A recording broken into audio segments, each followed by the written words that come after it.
Good evening, everybody. Welcome to the regular meeting of the Larkspur City Council. Today's February 16th. My name is Dan Hilmer. I'm serving as mayor this year. The first item on this evening's agenda is the roll call. Allison, may we have the roll? Councilmember Candell. I'm here. Councilmember Hara. Here. Councilmember Way. Here. Vice Mayor Paulson. Here. Mayor Hilmer. Here. Thank you very much. Now we will say the Pledge of Allegiance if you're able. Please join me. I pledge allegiance to the flag of the United States of America and to the republic for which it stands, one nation, under God, indivisible, with liberty and justice for all. Now we'll move to the next item on the agenda, which is public comment. This is for matters that are not listed on the agenda. Are there members of the public that would like to make comments or ask questions on items that are not on the agenda? Allison, do you see anybody in the queue? I'm looking for any raised hands from our audience members or any emailed comments.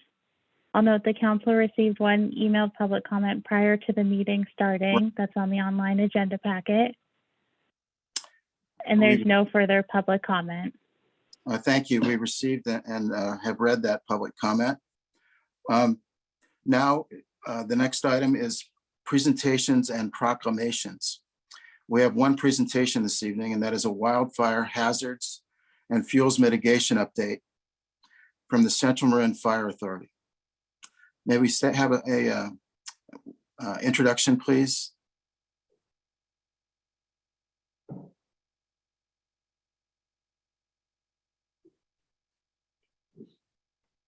Sorry, Mr. Mayor, I was having a challenge. Reuben Martin, our fire chief from Central Marin Fire, is joined by our battalion chief for hazard mitigation matters, Todd Landau, and they're going to be giving you this presentation this evening. Thank you. And welcome, Reuben and Todd. Thank you, Mayor Hilmer and members of the council. We just kind of wanted to give you a quick update of all of the work that we've been doing here at Central Marin to try to reduce the wildfire risk that exists within our communities. And I'd like to present Todd Landau, our hazard mitigation specialist, who will be conducting the presentation.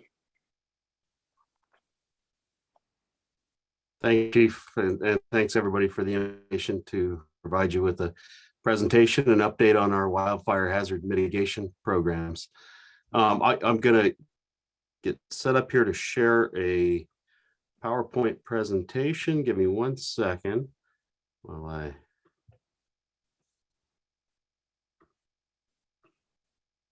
start the presentation. I hope that's sharing correctly. What you're looking at is an overview of the through Central Part with primarily in wild see with 20 program and a half about Todd, I think you're getting a little digital there. Yeah. Is it just me or is there a lot of feedback? There's a lot of feedback. I think it may be his internet connection. Oh. Be my apologies if that's the case. Let's see. The rates on $500,000 annual. This is not even on a quarter, and this. I think we're still having a lot of problems, Todd. Hey, Todd. Are you able to do it without your camera on? Yeah, me. You still screen? It's still pretty choppy. Do we want to put this off to the next meeting? It's not. I'm not going to cause any consternation. Yeah. Can you tie into your phone at all? Like link up to your phone? It's operating from. Yeah, it's so yeah, I think Dan, if it's okay, we may have to put it off to the next meeting if that works. Right now, Todd's kind of working remotely from Woodacre, which, as we know, being out in West Marin can sometimes be a challenge. And I think it'd probably be prudent if we would give the council members an appropriate presentation. Okay. So it's pretty significant of what he's going to tell you of what we've done. And more importantly, the projects that we have in store coming up for year 22, 23 of our work plan. If that works for you, Mayor Hilmer, and members of the council. That would be great. Maybe we could get a copy of the slides in the meantime. And we look forward to the next meeting where we can see this with a better network connection. I'd ask just real quickly if. Okay, there we go. Do you have better audio now? Yes. Yeah. While you guys were discussing delaying this, I made a quick adjustment that may solve our problem. Let's Okay, do perfect. it.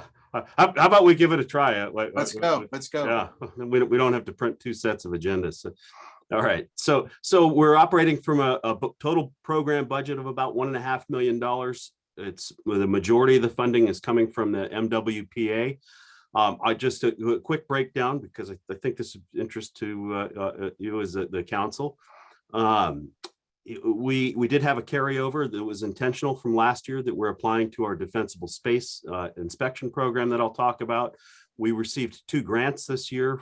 This is funding on top of the MWPA, one from the California Fire Safe Council, another from PG&E that were applied in the city of Larkspur for eucalyptus fuel treatment. The majority of the MWPA funding was split between 2 big programs, our defensible space evaluation program and what we're calling the core funded evacuation route vegetation management program. And then Larkspur and Corte Madera each split equally a local mitigation program that we apply to voluntary abatements and to other hazard reduction projects within the city. So we since August 1st of last year, really July 1st was the start of our budget year, we've conducted 81 projects. We started those projects with the fiscal year, with the exception of our defensible space program, which is actually run on an annual basis. So that started on May 15th of last year. We have 81 projects planned. We've successfully completed 74 of them. We'll complete the remaining 7 projects by the start of the next budget year. I'm sorry, wait, quick question. I'm sorry. On that Sure. last slide, is it possible for you to enlarge that a little bit? Because I may be getting old, but I can't see anything on Yeah, that. I'll tell you, it's for illustration. You know, the reality, what this is showing is it's the timeline that I operate from. I manage the projects through a database, and what this is illustrating is that there hasn't been a break in work. We've been working continuously from August 1st, and typically with between 5 and 7 projects happening simultaneously on any given weekday. So a lot of work has been completed, and you know, I realize it's tough to see. I think in your board meeting packets, the original presentation is there, and you can zoom in, or I'd be happy to provide a breakdown of the individual projects if anyone's interested. Okay, thank you. So this is a map that I use for managing the projects. You know, in some ways it may or may not look impressive, but it's how we track spatially where the projects are occurring. It's information that we provide to the MWPA on the location of fuel treatments, the location of work, and that will help us analyze the effects in the future. So our defensible space inspection program is really, I think in a lot of ways, our biggest and most effective program. Just some stats on this. During the 2021 defensible space inspection year, which is really the fire season, we conducted in Central Marin Fire District or Fire Department's area 2,782 inspections. We identified nearly 17,000 hazardous issues in the defensible space zones, which is within 100 feet of residential structures. We conducted 242 high priority re-inspections. So about just under 10% of the properties that we inspected had issues that we considered high priority that required a follow-up and you know, additional inspection in order to ensure that compliance was reached. Of those 242, little more than 10% of those received what we're considering a voluntary abatement. In the past, we might have done what you might consider an involuntary abatement, where we go through a legal process to force a resident to comply with the fire code. What we found, we're far more effective when we're able to apply financial assistance or even just logistical assistance to residents to get them to bring their properties into compliance with the fire code. And compliance is probably not the best way to put it. What we're really looking for is for people to increase the safety of their structures that are within the wildland urban interface, to improve the chances that those homes will survive a wildfire and that the residents will too. So our total program, which is conducted in cooperation with 9 different fire agencies in the Ross Valley and West Marin, we conducted 15,071 inspections last year. It's a really fantastic, successful program. I'm going to give you a quick peek at what we developed to help us process these inspections and, really importantly, share information with homeowners. We developed it, and I mean we, Central Marin Fire Department, took the lead on this program. We developed a custom data collection and resident reporting software. This has been funded by the Marin Wildfire Prevention Authority under our direction and our lead, to the tune of about $250,000 to develop this tool, which starts with the defensible space evaluators, provides an Apple iOS-based inspection software tool that lets us walk a property, collect a huge amount of data, far more data than we've ever been able to collect before, including images, spatial data, where hazards exist. And all of this goes into a database that gives us tools then to share with residents, prioritized list of the issues that we observed and very specific detailed instructions on how to correct those issues. It's a huge improvement on the way we've communicated with the public in the past. We're already seeing improvements in the responsiveness of residents. We're seeing residents take care of issues that they may not have understood well enough in the past. And it gives us the ability to track change over time in a way that we've never been able to do, so we can measure our success, identify places where improvements required both in our program and in the community. And we think over time, probably dramatically increase the safety of the community in general. Certainly improve the wildfire outlook in the defensible space zones around homes. I imagine, as Larkspur residents, many of you received these inspections last year. We conducted inspections in about half of the community. You'll see on the west side of the community, Madrone Canyon, Baltimore Canyon, Blue Rock. This year, Marina Vista, you're going to see our inspectors in force earlier than we did last year. You'll see us starting about mid-April to early May, which may be serendipitous timing given that we seem to be back in a drought.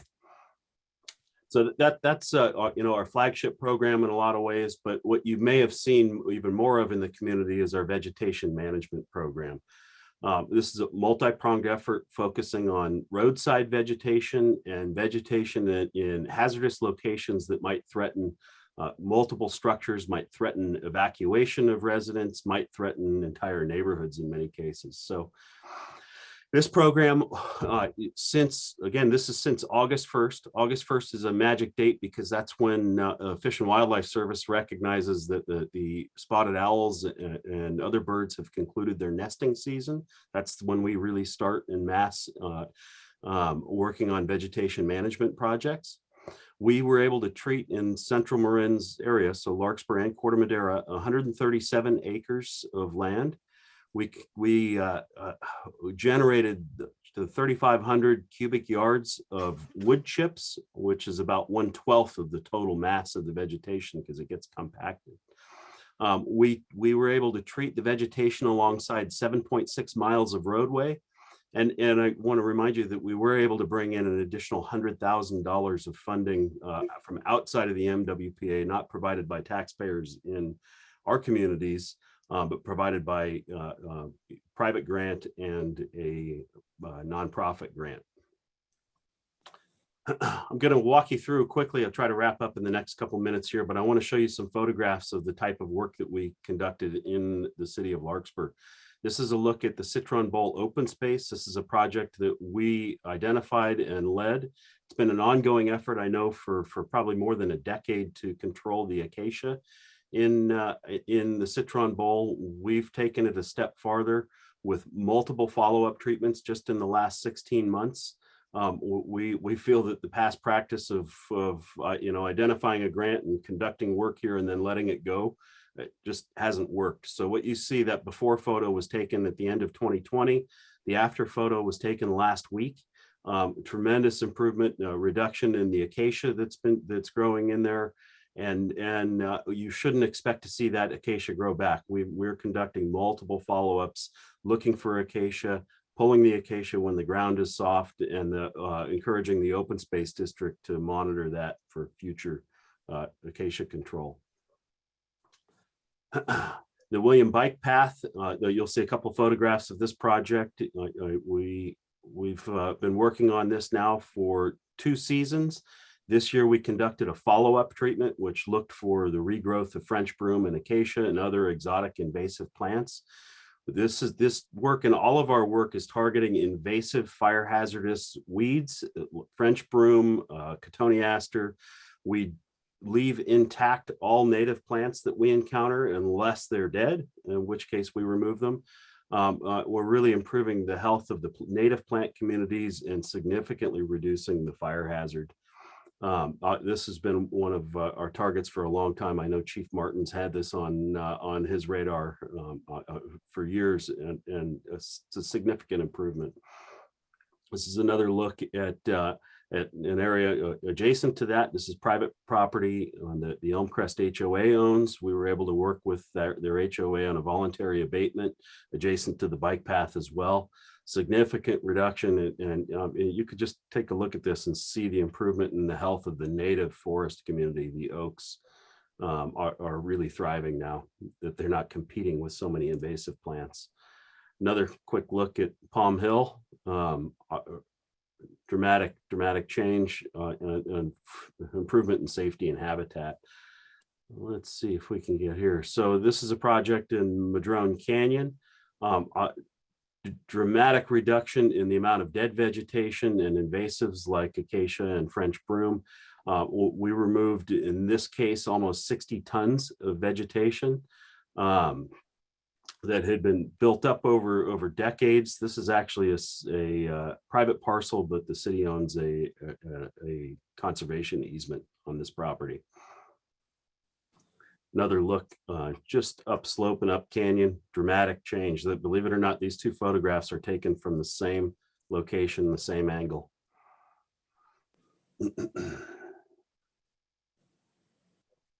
This is a look at a project. I'm going to wrap up with this slide, at least talking about this year's programs. This is a look at a neighborhood at the top of the hill in Greenbrae. What you're looking at just off the edge of the photograph is the boundary of the city. The photograph's actually taken in the Kentfield Fire District, and it's right adjacent to a section of the city of San Rafael. We were able to get cooperative work from all 3 of our agencies. We planned this project, executed this project with funding from the MWPA allocated to Larkspur, Kentfield, and San Rafael. Fantastic cooperative arrangement and a real reduction in fire hazard and in the ability for our fire engines, as you can see, to access fires. Believe it or not, that photograph with the fire engine, that engine was responding to a fire at the time that photo was taken. So I'm gonna, the last 3 pictures here, I want to give you a quick introduction to what the future of our program looks like. We, during 2021, have conducted the initial analysis and planning, implementation of what we're calling the Greater Ross Valley Shaded Fuel Break Project. This is a project that will take us probably 3 or more years to complete. It's a shaded fuel break that will encircle the entirety of the Ross Valley, starting in Corte Madera near the bay's edge and working all the way to Fairfax, then back to the city of San Rafael. The city of San Rafael coincidentally intends to continue this on their own using funding from their program. It's a 200 to 300 foot wide fuel break that will restore native forest conditions, healthy forest conditions. This is not a removal of vegetation. You're not going to see scorched earth or a bare landscape. You're going to see a restoration of the health of the oak woodlands, the redwood forests, and the other native plant communities that should be there that are being lost to invasive vegetation. The fuel break is 38 miles long. It will touch almost 1,100 acres and 1,700 individual parcels. Private parcels, quite a few parcels that belong to County Parks and Open Space and the Marin Municipal Water District. We've estimated that the cost of this project is going to be about $6 million. Last week, we submitted an application for a CAL FIRE Fire Prevention Fund grant that we think has a good chance of being awarded this year. That would provide us $3 million, or half the total cost of conducting this project. We anticipate completing the project by 2026 with or without the outside grant funding. This gives you a little bit of a closer look at pieces of the project in Corte Madera and Larkspur. And then what I really want you to see is the final slide. This is a look at the places we'll be working. This is the top of Wilson and Madrone in Larkspur. This is a neighborhood that's been impacted by wildfires before. 100 years ago, you may or may not realize that there was a significant wildfire in 1918 in the canyon above what became the city of Larkspur. What we're trying to do is create a buffer between the built environment where the structures and homes are today that will slow down the approach of a fire, reduce the amount of heat and energy that's released when a fire eventually does approach those structures, and it will happen. When that fire approaches the structures and reaches the fuel break where we've restored healthy forest conditions, we anticipate that the conditions will allow for structures that have appropriate defensible space to potentially survive the structures. It'll give residents an opportunity to safely evacuate, and importantly, give the fire service an opportunity to safely fight the fire and hopefully stop it at the community's edge. So that's it. Happy to answer any questions if you have any, and really appreciate the time to give you that you've provided me to give you an update.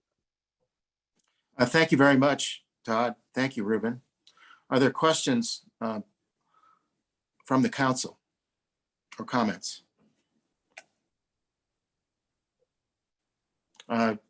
Councilmember Way.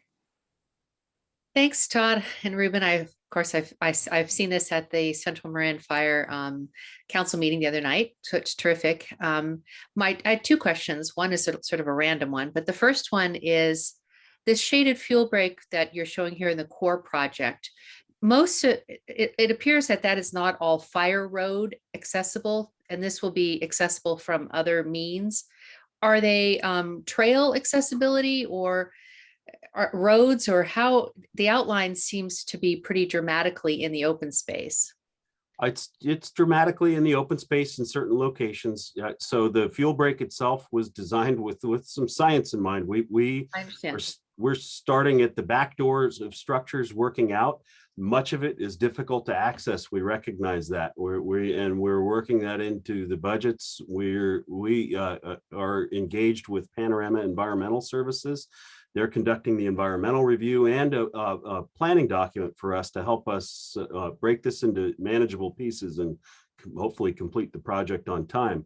They're helping us identify places where access will be difficult. They're going to help us work with the 1,700 landowners that we need to work with to gain permission to access through properties. So there's going to be a variety of techniques.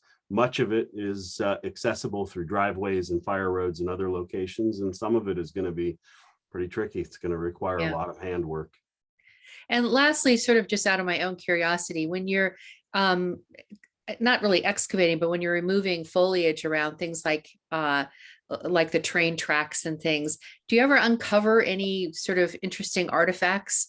Like, for instance, in my yard, I uncovered an old horseshoe that obviously has been there a long time. Are there things that you find that are, old bottles or anything that may be of interest to the historic record?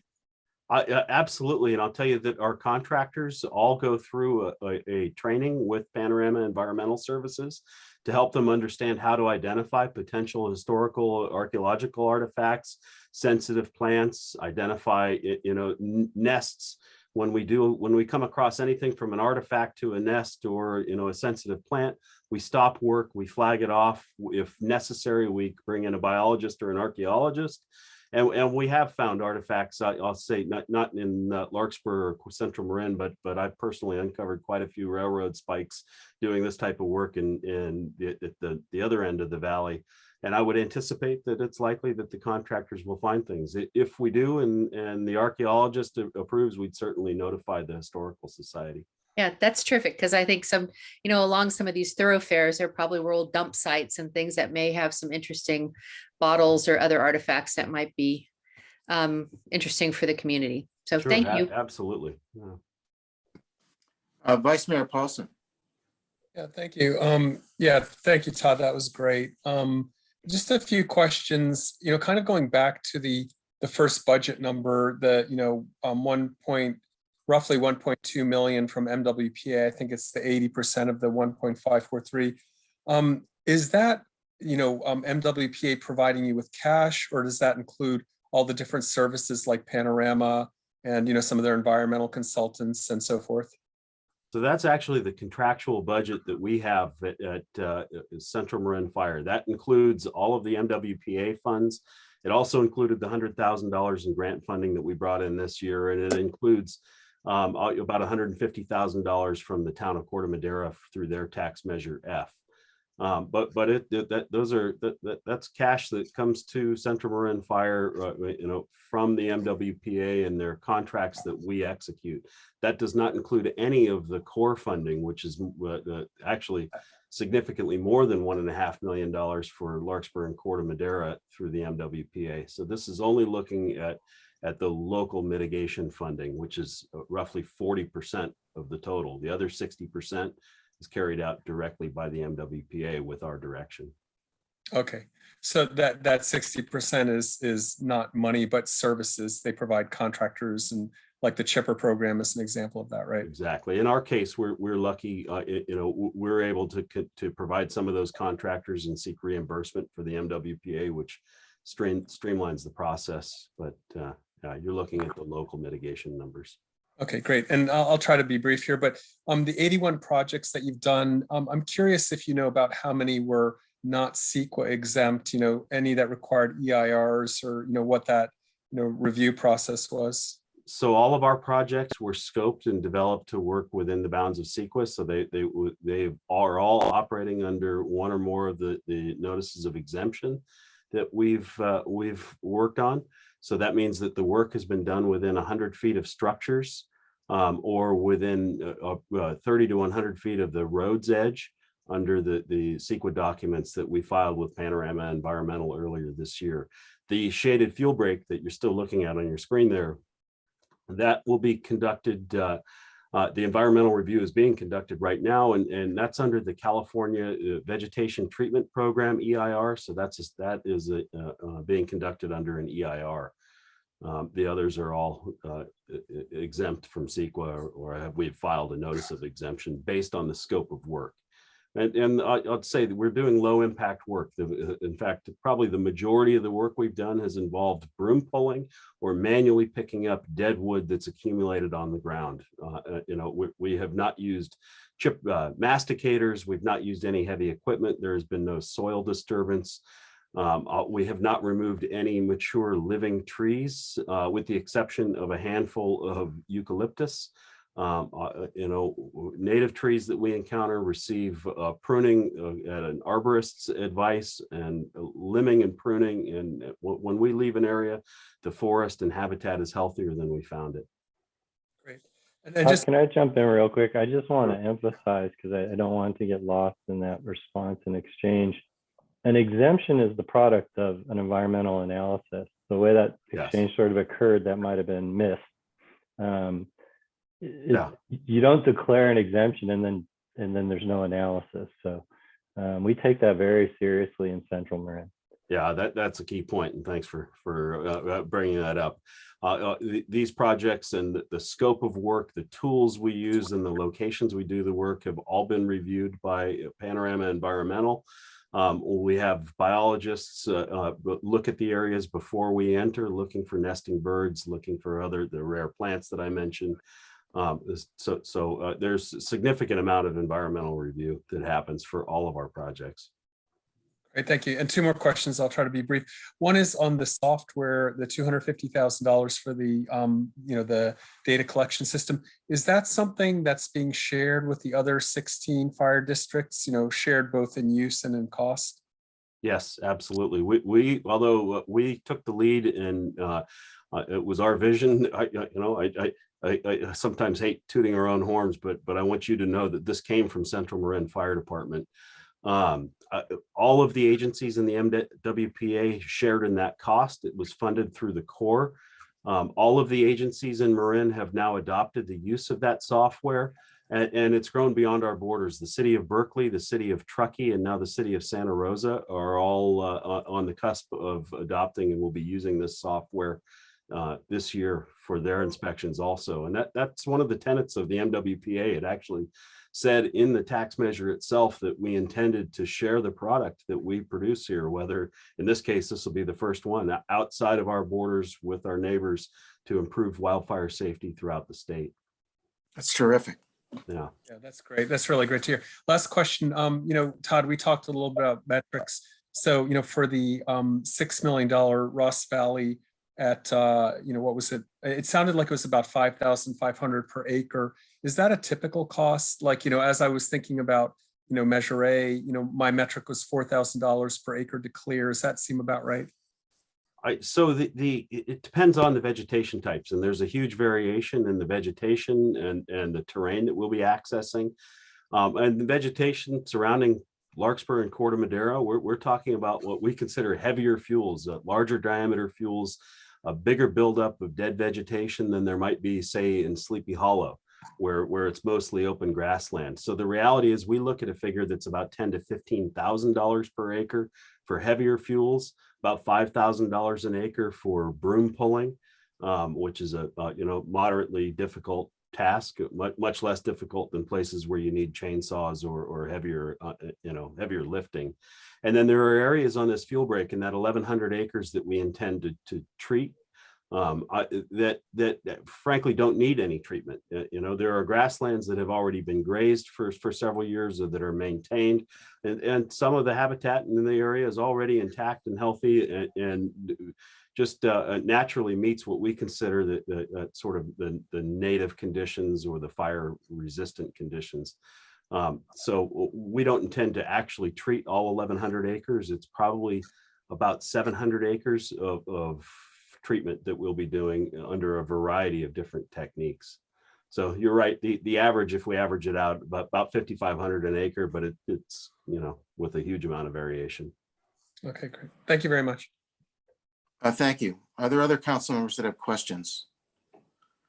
I have a question. How would a typical property owner understand the implementation of the program, and under a successful implementation, what would a risk reduction description look like? Is there any way that a property owner could understand generally what sort of risk, reduction is possible? Yeah, absolutely. I'll tell you that concurrent with executing these projects through the MWPA, we are working on a metrics and objectives program that we've already laid out in many ways the objectives of the programs. It's the metrics and the measurements that we're really interested in now. So we're working with outside resources from the University of California, UC Davis, and elsewhere, Cal Poly, on helping us better understand what the potential impacts of our work will be, what the risk reduction will be. We're really interested in providing direct measurable results to the insurance industry, especially because of the potential for either reduction in insurance rates, or probably more importantly, the retention of existing policies in our community, which has to be tied to measurable reductions in risk. So we're looking at that. As far as communicating it, I want you to know that we have engaged again with Panorama Environmental, who contracts with the MWPA on a significant community outreach campaign that'll be related to this core shaded fuel break project, but also our other projects that'll help provide information to community members, provide direct information to residents about risk reduction. Some of that's already been implemented. When you receive one of our defensible space evaluations beginning this year, you will see that there is some information specific to each individual property and the risk, both the risk that we identified through the CWPP, the Community Wildfire Protection Plan, where we've already measured relative wildfire hazard risk for every inch of ground in the county, but also what our inspectors have observed at an individual property. And for the first time, we give residents an opportunity to literally directly move the needle by changing or fixing issues on their property. You can watch the needle in many cases move from red to green on your defensible space report. We think it's a really great visual indicator. It's actually backed by science. We're not just moving the needle arbitrarily. Based on the amount of vegetation removal, based on the improvements in your landscape design, based on the health of the native plant communities around a structure, or upgrading the structure itself, like with a new roof or new siding, upgraded fire-resistant windows and vents, we can help a resident see how much risk reduction they achieved. That's one of the most exciting things that I think about our defensible space evaluation program, and I'm excited for all of you to get one of these evaluations, hopefully sometime this year. What, in describing community risk reduction, is that a qualitative or a quantitative expression of a goal? Well, you know, in many ways, it's probably qualitative, but there are certainly quantitative measures. I mean, we're looking at the cubic yards and the tonnage of hazardous vegetation that we remove, and that can be directly related. In our case, we look at the BTUs, the amount of energy that's released when vegetation burns, and a reduction in the amount of energy that's released is an improvement in risk and a reduction in hazards. So we look at both, and again, we're going to be utilizing over time some pretty innovative techniques to measure that and hopefully then communicate it to the community. This is in its infancy. You know, what you're looking at right now are the results of really the first full year of MWPA funded programs. We're just now collecting the data that we'll then use to analyze and then communicate back in the risk reduction. Thank you very much. Thank you. Are there other questions from the council? Are there members of the public that would like to ask questions or make comments on this presentation? Our first comment will come from Kevin Carroll. Good evening and thank you. And it's a great presentation, but I do have just one question.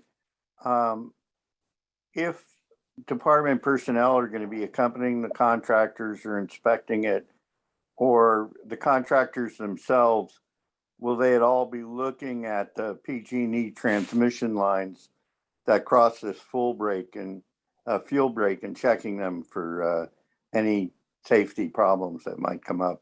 Thank you. So we will certainly be evaluating vegetation that's in the vicinity of PG&E infrastructure, whether it's transmission lines or distribution lines.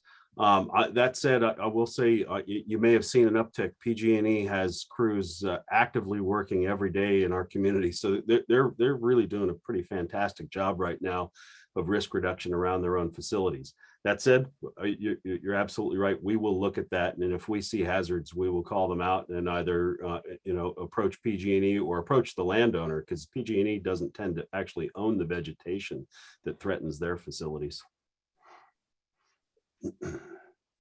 Thank you very much. Are there other members of the public that would like to ask questions or make comments? I'm looking for any additional raised hands or emailed public comment. And there's no further public comment. Thank you so much, folks. That was great. Thank you. Really appreciate the invitation to present that. Very helpful to receive these updates. And it's great to get a better, more in-depth understanding of what the work that's being accomplished. It's wonderful. Yeah, as you can see, Todd has definitely been an amazing complement to the team, and his expertise in this subject is definitely making our communities a lot safer, 1 mile at a time. one day at a time. So he's definitely a tremendous asset, and we're fortunate to have him, and he definitely makes all of us look good.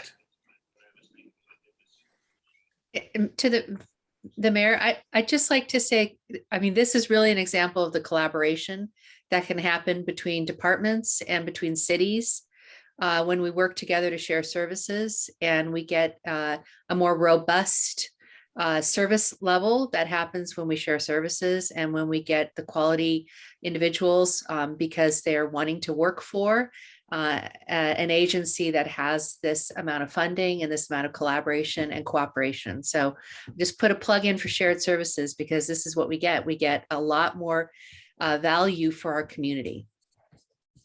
Well stated.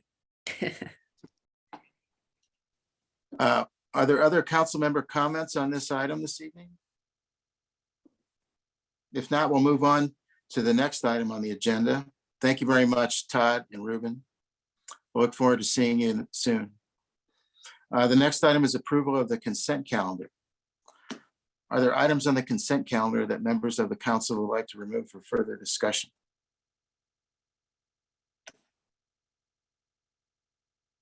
Seeing none, may I have a motion? Are there members of the public that would like to remove items on the consent calendar for questions or comments? First comment will come from Kevin Carroll. Yeah, I'd like some questions about item 4.7. Okay. May we take your question now? Sure. I'm always uncomfortable when I see duties that are assigned to publicly elected officials assigned to staff, and that's no reflection on the city manager. It's just a general thing I've observed in the past. I noticed in the staff report, there was no mention of the potential number of cases and dollar amount, either low or high or what range, that have expired in the last 2 years because of COVID, where the work wasn't done. And the way it's structured now is any approval of exemptions has to be done and reported out in public at a city council meeting, obviously. The other thing is that I think it really should have a sunset provision, i.e. 180 days after the state stops the declaration of emergency. Because there are sharp real estate lawyers who will say, hey, my client deserves this break too, if there's no sunset clause in it. Thank you. Thank you. I think what I will do is, before taking that for further discussion, may I get a motion on the balance of the consent calendar, please? Mr. Mayor, you have a written request from a member of the public to pull item 4.6. Okay. We will do that as well. May I get a motion on items 4.1 through 4.5? So moved. Oh, go ahead, Gabe. Sure. Yeah, I so moved. Second. Motion by Vice Mayor Paulson, second by Councilmember Way. May we take the roll call, please? Councilmember Campbell, Yes. Councilmember Hara, Yes. Councilmember Way, Yes. Vice Mayor Paulson, Yes. Mayor Hilmer. Yes. The motion passes. Thank you very much. We'll move to item 4.6, which is adopt resolution 08/22 opposing potential ballot measure 21-0042A1, the Taxpayer Protection and Government Accountability Act. May we have a staff report, please?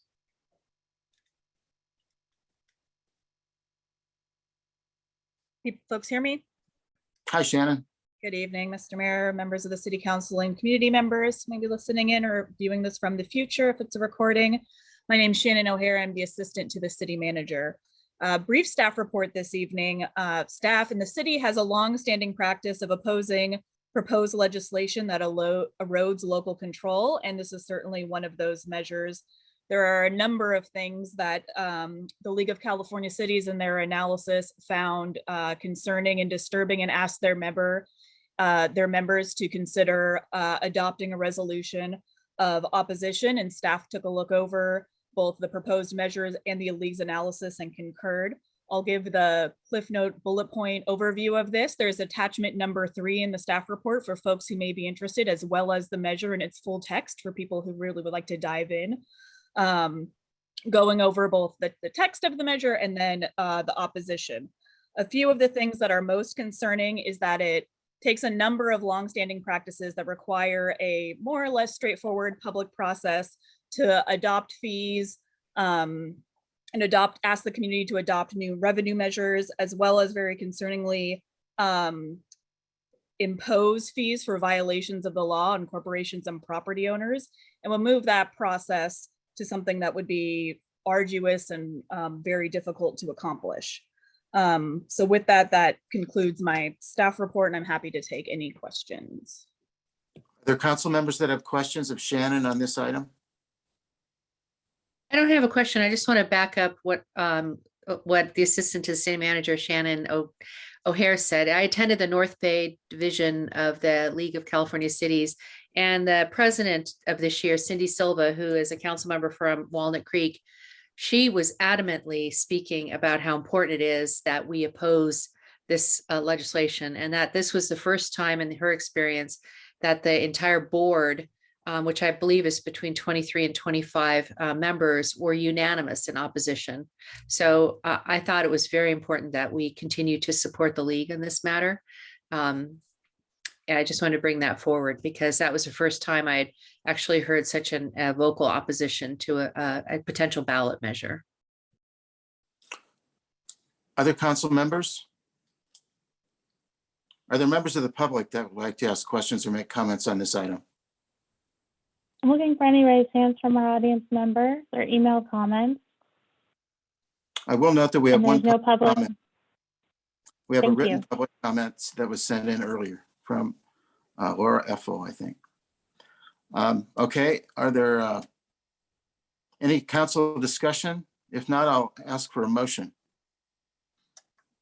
I'll move item 4.6 on the consent calendar. And this is Kevin. I'll second it. So you're moving the staff recommendation, is that correct? Yes. Yes, Correct? yes. Okay, we have a motion from Councilmember Way and a second from Councilmember Hara. May we please have a roll call vote, please? Councilmember Candell, Yes. Councilmember Hara, Yes. Councilmember Way, Yes. Vice Mayor Paulson, Yes. Mayor Hilmer.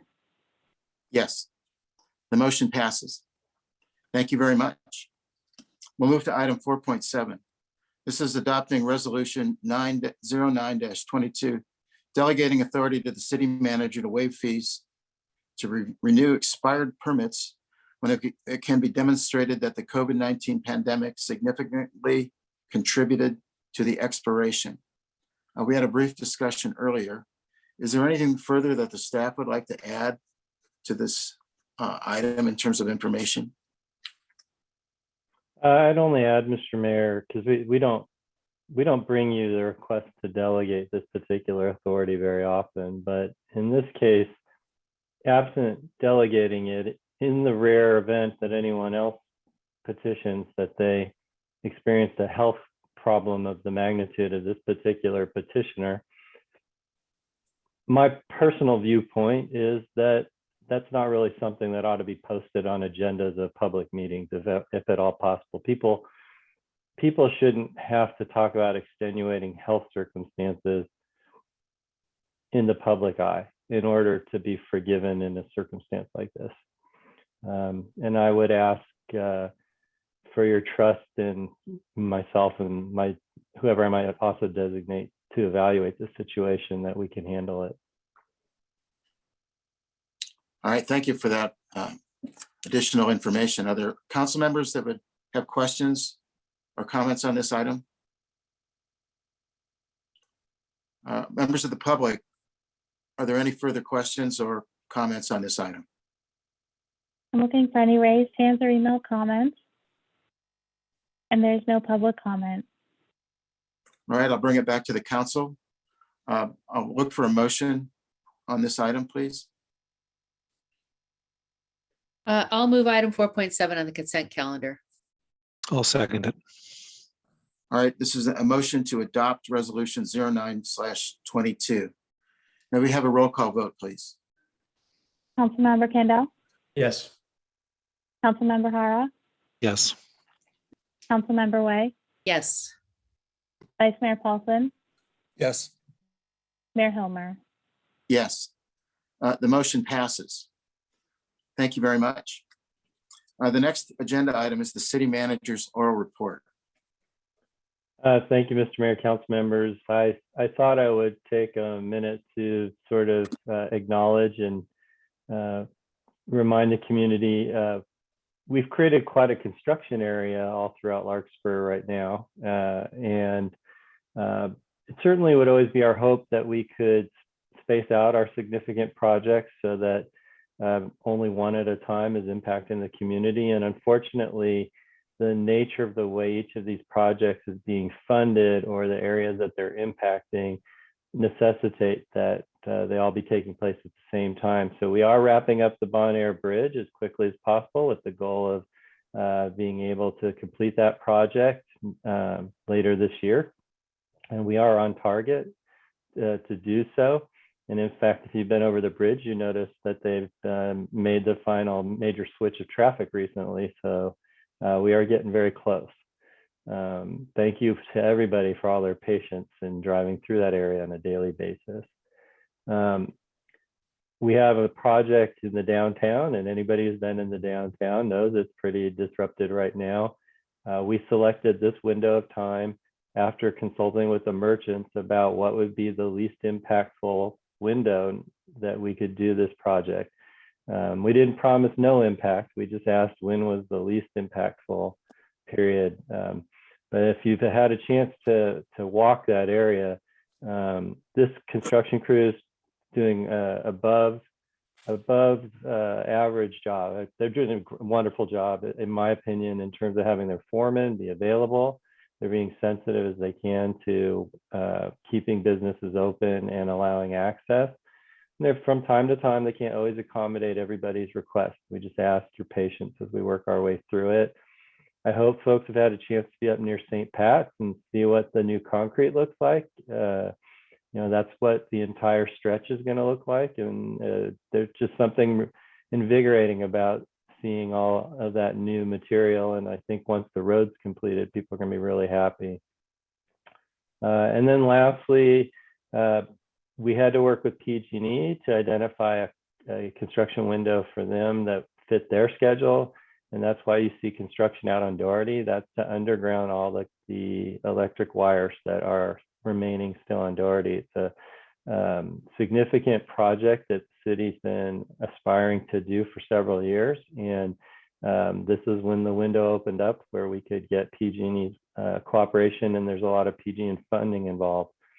That has an additional impact. We did need to allow the construction crews to use parts of the Piper Park parking lot for their construction equipment. So we do apologize. There's going to be a loss of some parking in Piper Park for the coming months while we get through the project.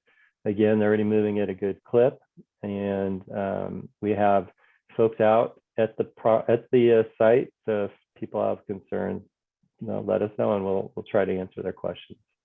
And so that's my information on it. And just finish with a plea. Please remember, these are active construction zones, and for your safety, follow the instructions of the foreman. All right, turn it back to you, Mr. Mayor. Thank you, Mr. City Manager. Are there questions of the city manager from the council members on his report? Are there members of the public that would like to ask questions or make comments regarding the city manager's oral report this evening? I'm looking for any raised hands from our audience members or emailed comments. And there's no public comment. Thank you, Allison. The next item on the agenda this evening are council members' oral reports and comments. Are there any council members that would like to make comments give reports this evening?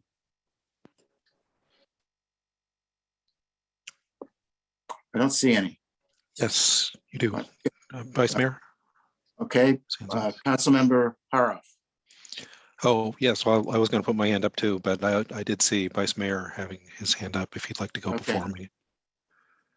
Sure, I'll be brief. Just to comments I saw in the IJ, the Measure A did pass with, some additional considerations for fire safety. And, given the report we got from Todd and Ruben, I just wanted to say I'm just very pleased that, open space and parks measure took some of the concerns about vegetation management, in their jurisdiction seriously. So that seems like a success, and very happy that happened. I imagine many of the council members here or the public, attended the Board of Supervisors meeting about 1251 Alicia. I'm sure more to be discussed there. I pretty much heard the entire meeting till 1 o'clock, and I just want to say that I'm glad we're engaged as a council and that we had the meeting on to hear our concerns. So thank you. That's all I have. Councilmember Haroff. Thank you, Mayor Helmer. Just real quick, and I think Councilmember Way mentioned this as far as the Fire Council meeting last week. There was both a meeting of the Fire Council and the Central Marine Police Authority Council, which that we usually conduct the same evening, and hadn't had a Fire Council meeting for a little bit, so we're catching up. Nothing much more to say. We did hear that great presentation about the wildfire management program that the fire department is engaged in. So Catherine and I both have already heard that. It's a tremendous presentation. The main points of both of those meetings were really to just hear the report of the auditors on the financial statements of both the police and the fire authority.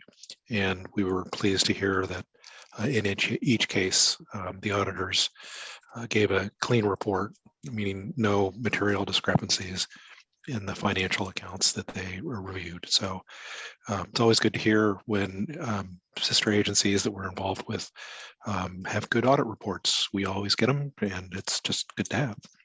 And that's my report for tonight. Thank you. Are there other council member reports this evening? Councilmember Way. Thank you for that, Kevin. That was a part of some really interesting things we attended in the last week. I am now the Chamber of Commerce representative, and Kevin is also a member of the Chamber of Commerce on the board. But at today's meeting, just a few save the dates for all of you. If all goes well with the COVID opening, they plan on having out the wine stroll and a bigger, enhanced, and more interesting community event on September 9th. So save the date for that.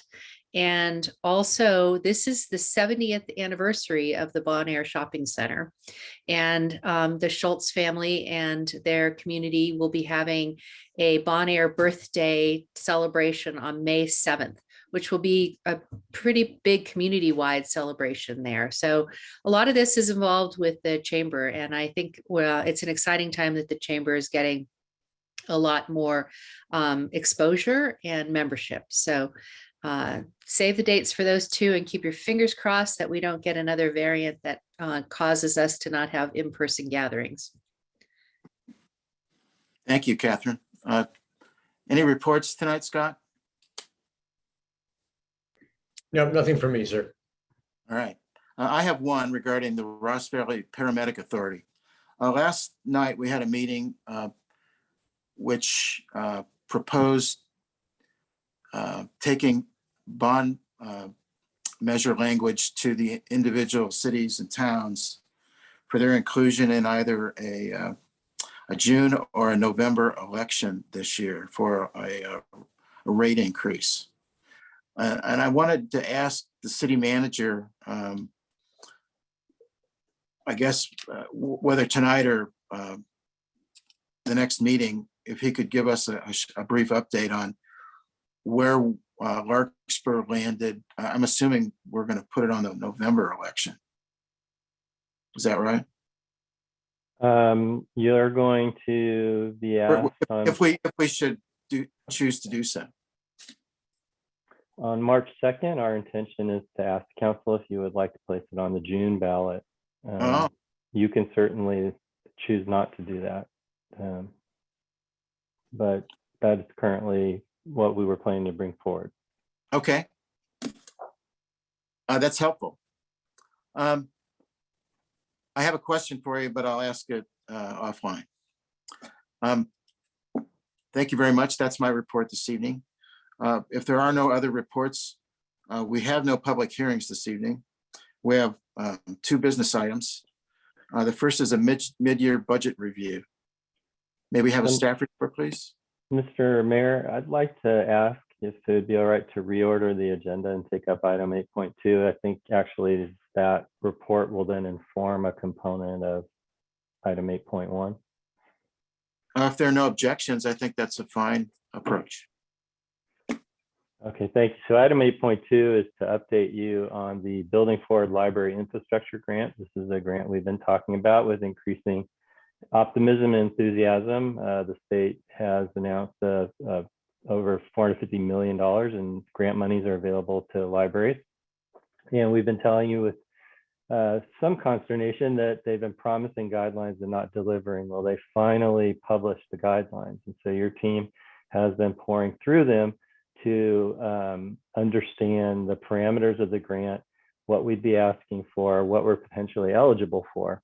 And you've heard me say in other presentations, we should ask for the most we can ask for and see what happens. And in the early literature from the state library system, they were talking about everybody being able to ask for $10 million if they could justify it. Now that we've had a chance to read the guidelines, we have a better understanding of what we're eligible to ask for. And so I wanted to report a little bit about that this evening. It's very clear that the primary interest of the state with this grant system is to fund the rehabilitation of existing libraries. However, it does state clearly that if the applicant can demonstrate that it is more cost effective to build a safer, newer facility, then the state will entertain that. So we certainly have a path to success in this grant application because, as the council knows from numerous presentations from your staff and from the Commons Foundation, the proposed concepts for the Rose Lane parcel certainly are a path to a safer, more accessible, more age-friendly facility. And so we feel comfortable we'll be able to package the grant along those lines, the grant application. However, when you get into the language, you realize that one of their provisions is that the state will only fund a comparable sized new building. So what they mean by that is if you have a 1,000 square foot library, you can not come and say we're building a 5,000 square foot library, fund all 5,000 square feet. In our case, it's a little complicated, right? Because we have our library in City Hall, and significant portions of City Hall serve both the library and the administrative offices. And so we'll be putting together a grant application that attempts to say, not only is sort of that core beloved little library reading room and that beloved stack split level staircase part of the library, but so is the multi-purpose council chamber, which is where we do most of our programming. And so are the bathrooms that are shared by the library and City Hall, and so are parts of the lobby. So this is a long way around. If they accept all of that justification, we're looking at being able to argue that our current facility is 6,000 to 7,000 square feet. And so, and we may not be able to fully justify that number when we finish our work. So I just wanted to maybe lay out that we're not going to be able to ask for 10 million because we can't justify that our current facility is big enough. So we'll probably be asking for more along the lines of somewhere between 5 and 7 million, depending on what number we finally land on as the square footage that we currently operate within, that we feel we can justify. And so if the state were to accept our complete ask, our ask is to do an in-kind or a like facility, they'd be offering to fund half of that. So I just wanted to let you know that the most we probably think, the most we think after our analysis of the grant that we might be eligible for is in the ballpark of $2.5 to $3.5 million. And we just need to be prepared for that and start to think about that. And that's what we would get from the state and have to match. And it may be more, it may be less than that. I mean, we need to be prepared because they're going to have a lot of facility requests and they're going to have a lot of rehabilitation requests. So that's my summary to date. I want to thank Public Works Director Julian Skinner and of course Community Services Director Franklin Escobedo. They've been pouring through the documents for the last 2 weeks to understand the nuances of them. And we will build what we think can be a very successful strategy and prepare our application. It's due in March now, not February. So we have a little bit of time to wrap it up. And we'll report more at your next meeting. But I wanted to provide that ahead of the mid-year budget review because we have some discussion about holding money for capital needs in that discussion. I turn it back to you, Mr. Mayor, and the council members. Thank you, Dan. Are there questions from the council regarding the infrastructure grant? I have one. Catherine. Thank you for clarifying that. Dan, does it also include parking and access to the facility? Because you can't access the facility if there isn't a sufficient parking, particularly for people with limited abilities. Well, again, what you initially are trying to do is simply justify what the space of your existing facility is, and then we'll prep the application with the ask. How we can then spend the money, that's the next Okay. part of the process. Does it also take into account the collaborative relationship that our existing library has with the schools or other facilities that we use for library services? I'm just hypothetically thinking, we do some functions at Book Passage.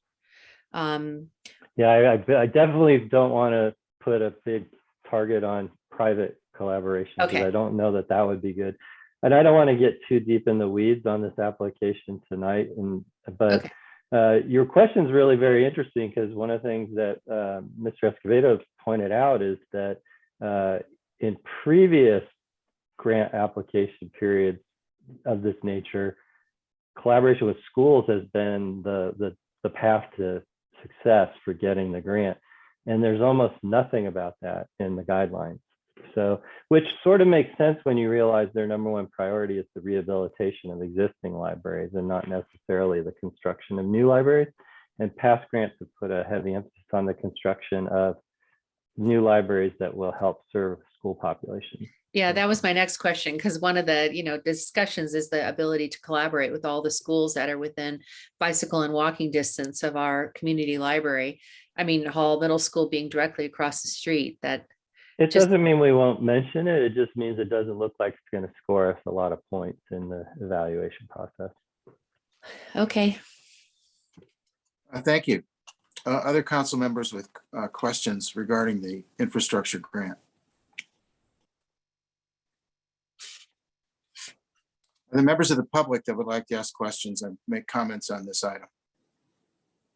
I'm looking for any raised hands from audience members, and we'll hear from Joe Jennings. Good evening, Mayor and City Council. This is Joe Jennings with the Commons Foundation. I want to thank the City Manager and the Public Works Director and the librarian for the update. It's great to get the information out and in the public realm as soon as we have it, so that we can shape how people are talking about this and what the upsides are. From the Commons Foundation standpoint, any money from the state is just great. So I encourage the city to do everything that Dan's doing and I'm sure they're going to do it smartly. But when we started this project, we had no hope of any state money. So whatever you all bring in is just wonderful. So thank you. Thank you. Are there other members of the public that would like to make comments or ask questions on this item? I'm looking for any additional raised hands or emailed comments. And there's no further public comment. All right, this was an information item. Is that correct, Dan? That's correct. All right. Thank you very much for that. That was very helpful. Shall we move back to 8.1? That would be fine. It's going to be the mid-year budget review. And I'm going to do a presentation. Give me a sec to get that queued up for the council.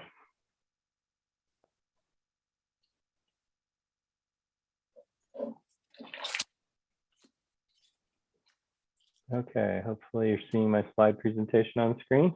Yes. So as I mentioned at your last meeting where we talked more generally about things that we want to accomplish in the mid-year budget amendment process, we actually have 3 significant areas to cover, and I felt it was best to give you 3 resolutions, one for each area, even though there's some overlap in what we're trying to accomplish. So one resolution actually proposes to amend the budget that you adopted back in June last year. And some of what's included in that amendment we've already committed to, and some of it we don't have a choice about, and some of it we have some discretion about, and we can cover the ground there. And we talked about that last time. Then there are 2 pots of money that it's time to strategize about. And so we have some proposals for you on the use of the money. The first is the American Rescue Plan Act money, the COVID relief money, if you will, that the city received. And the other is the general fund reserve, which as we've talked about in a couple of meetings now, as the Bon Air Bridge comes offline, we have the opportunity to put some cash that's in the reserve to work, because it's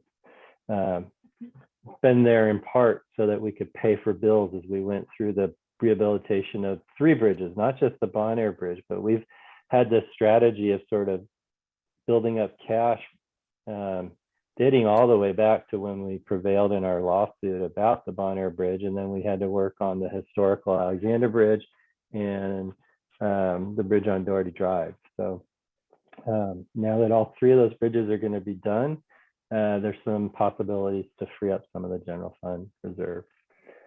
Before I go any further, I want to acknowledge that Administrative Services Director Kathy Orm's here. And if you ask me really detailed questions, I'm almost certainly going to ask her to answer them, because she is the one that makes all of this work for me. She's the one that calculates out all of this and answers questions.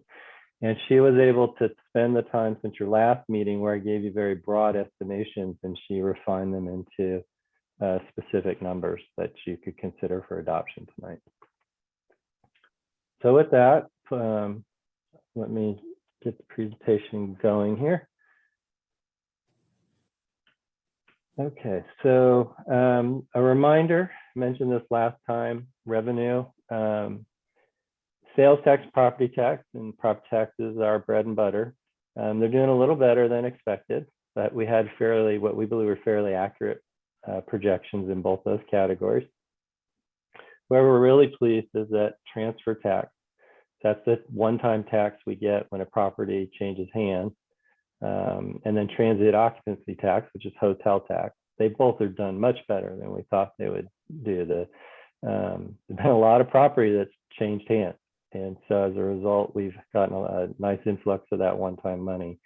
And then the TOT, the hotel tax, it's a sign that the Marriott, the courtyard by Marriott up in Larkspur Landing is recovering much better, more quickly than we thought they might.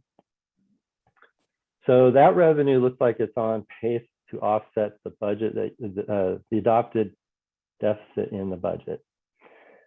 However, tonight we are asking you to consider potentially exposing us to slightly more deficit, and that might need an offset from the general fund reserve. And the primary reason we're asking that tonight is that with the ebb and flow of the pandemic, we're hopefully entering an ebb here where we're going to see a reduction in concern, and we may be heading to a path where we have decided we're living with circumstances and we're back to trying to operate like we used to. Folks are expecting a lot more of us, and as you know, we scaled down when we entered the pandemic, so we need to scale back up if we're going to deliver on those services, and that may require us to draw a little bit off the reserve to make that happen. So with that said, in the amendments package before you, we have some one-time costs. These are the costs that were essentially unavoidable, and that's about $303,000 worth of costs, and that's broken out in your staff report from this meeting, your staff report from the last meeting. But a lot of this is we had a problem with equipment and we had to fix it. We had an unforeseen problem in a park, we had to fix it, that sort of repair. And then this is as much a necessary action for accounting and auditing purposes, but a portion of your budget is transferring money from other funds into other, from one fund to another location or another fund in order to cover a particular cost.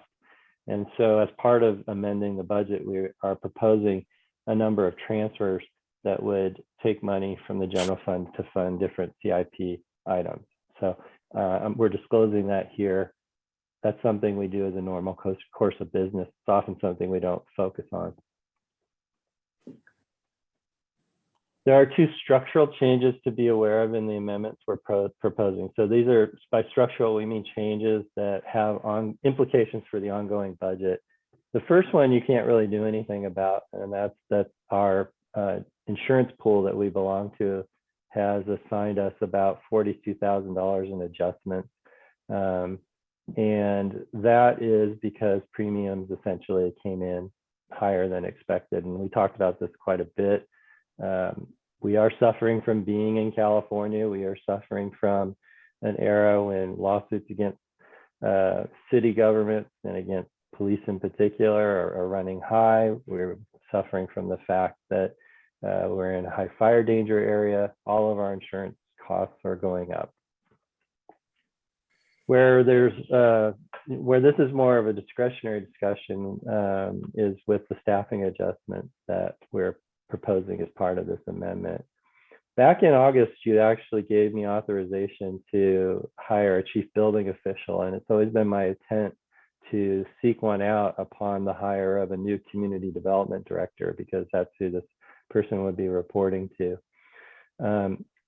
Since it was August, we'd already adopted the budget, so we said to you at the time, when we come back at mid-year, we'll adjust for this chief building official salary. So that's actually the most significant piece of this change. It's $160,000-ish if you look at the breakdown in your packet. And what we have been doing with that anticipated budget amendment is we've been using consultants to supplement the fact that we don't have a chief building official, which has been our past practice. There's also the increased salary that we propose to convert the planning and building director position to a community development director position. You've already authorized that, but this is actually adding it to the budget. You've also authorized the next two already. One is to change the recreation supervisor position to the assistant community services director position. And then the fourth one on that list is to change a supervisor position to a librarian 2 position. And these have modest impacts for the current year in sort of essentially upscaling these different positions. Then the last 3 are new proposals. We talked about them a bit in the workshop at the last meeting. One is that the budget has funds for an administrative assistant in my department in the administrative office. And we would like to actually change that to an administrative analyst, which is a position that has a broader scope of responsibility. And we would expect applicants would have a broader set of skills to bring to the city. The other one is we actually are proposing to change one of our budgeted and funded permit tech positions to an administrative assistant position. This one initially would actually result in a slight decrease, we believe, in our staff costs, but we're essentially saying we'd like to hire a generalist to help at on the second floor in our community development department, where the permit tech is a specialist. And we actually believe that with the software upgrades that we're doing, the department would benefit from a generalist position. And then lastly, we've been doing some internal analysis of our operations. And one of the positions that we think needs to be reclassified is our accounting technician position. This is our person who does a lot in the world of payroll and benefits. We've been asking the incumbent to take on a broader scope of responsibility than is covered in our current job description. And we're working on bringing you a proposal probably at your next meeting to amend that scope and to change that job description and move the incumbent into it. And there'd be a slight increase in costs doing that, but we think that'll help the finance operation run a little more efficiently. And we're always looking to spread responsibilities in the finance department because, as you know, the auditors are often concerned that we're not spreading the responsibilities around among the staff people enough. And the other thing is, because we're small, a lot of small cities, we ask our director to be our lead accountant.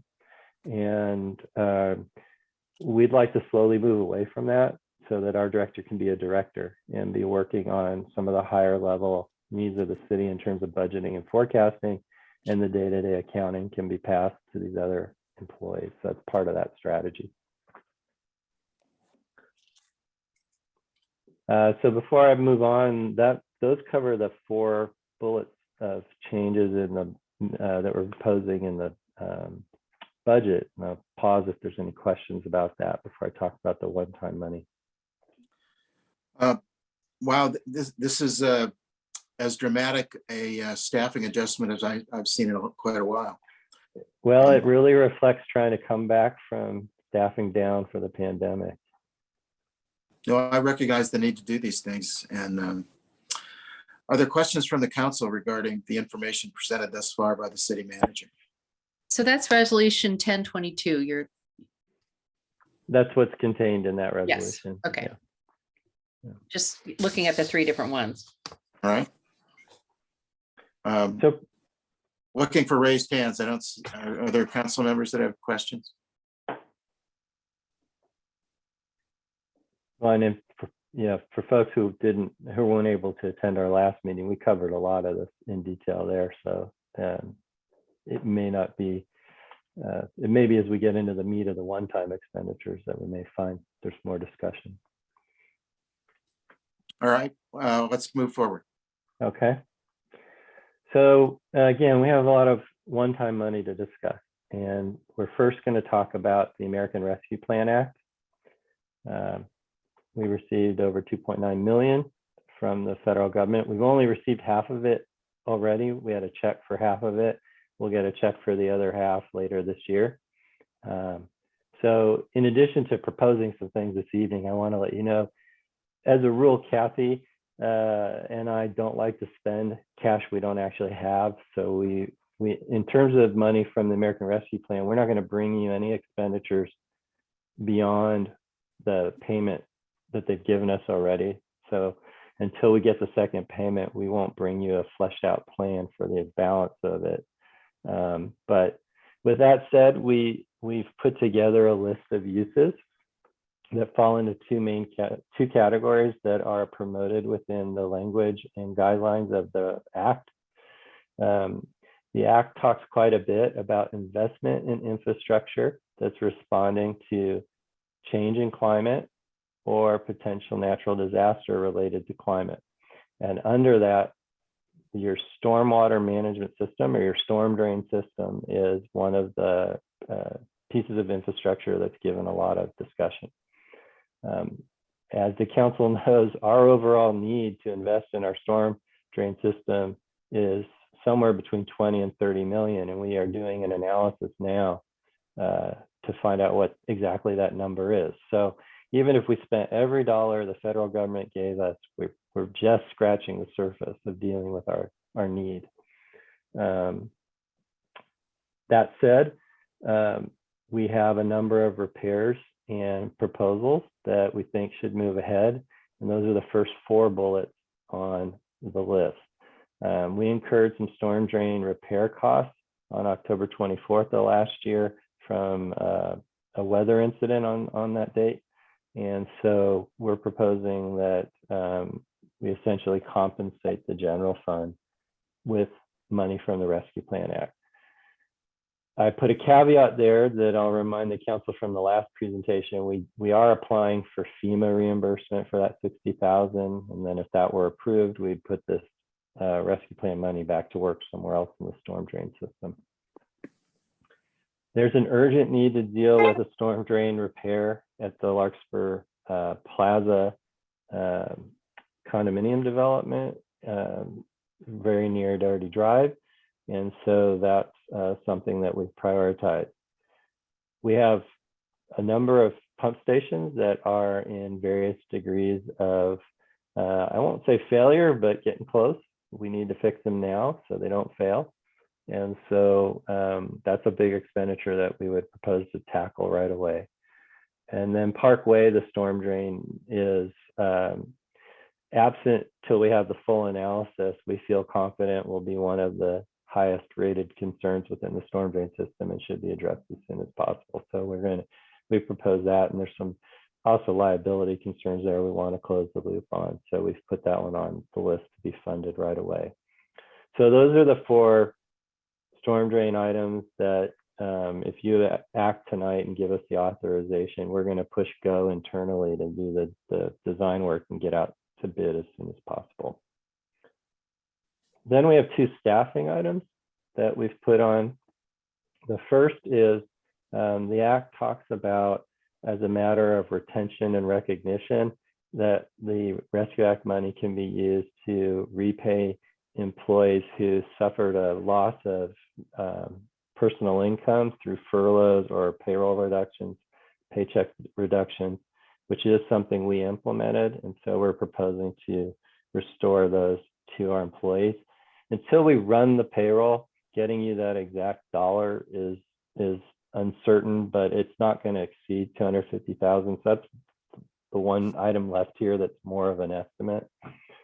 And then the other staffing item is I would suggest we take 250,000 and we just park it for a while as we deal with our staffing, our upstaffing.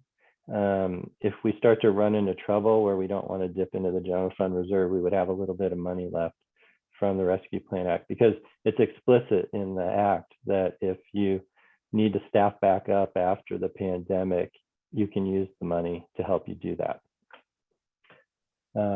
And then the balance would go into the storm drain system, and upon completion of the storm drain master plan later this year, we'd bring a proposal for the use of the balance of the money.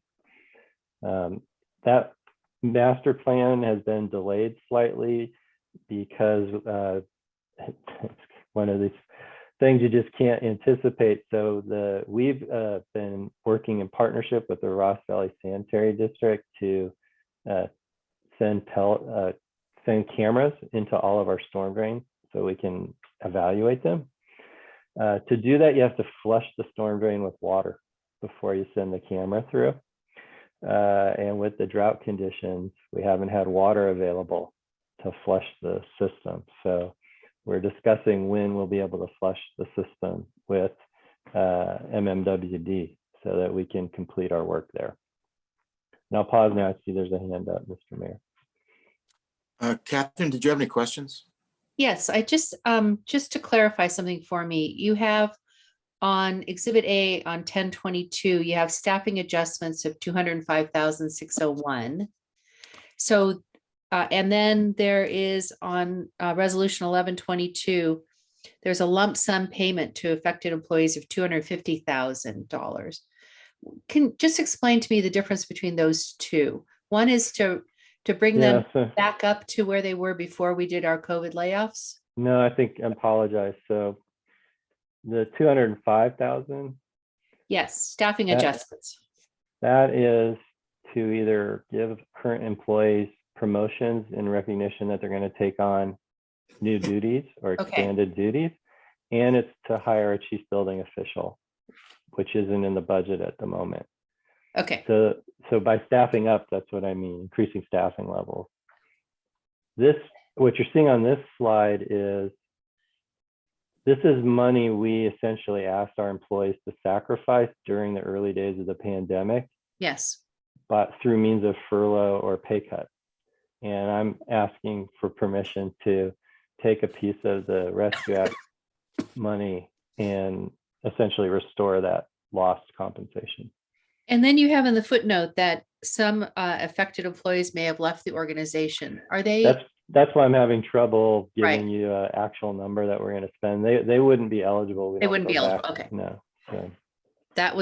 Those were my 3 questions. Thanks. And I'll explain real quick, because someone might say that doesn't sound fair, but the Rescue Act explicitly says you can do these payments as an attempt to encourage retention. So if they've left, we can't retain them. So they aren't eligible. Okay. And will this be a matter that will go to our separate agencies, our Central Marin Fire and Central Marin Police? Are they getting rescue funds also? So no, they aren't eligible Okay. for rescue funds, but also we didn't impose any pay cuts in those That's right. organizations. So. Okay, thanks. Councilmember Kendall. Thank you. Yeah, and sorry if this is an easy question, but do these funds have to be used by a certain time, or do we have to give them back? I mean, can you just stick them in a bank and for a rainy day to do storm drains, or how does that work? I don't have it in front of me. Kathy, do you remember when there is a deadline? I'm trying to remember if it's in 24 or 26 that we have to spend. I think it's 24. My first reporting period is this coming April. Yeah. And Yeah. that was my instinct too, Councilmember Kendall. I think it's a 3-year window to spend all the money, and I had 2024 in my head, and I can look that up. Okay, no worries. I was just curious. Thank you.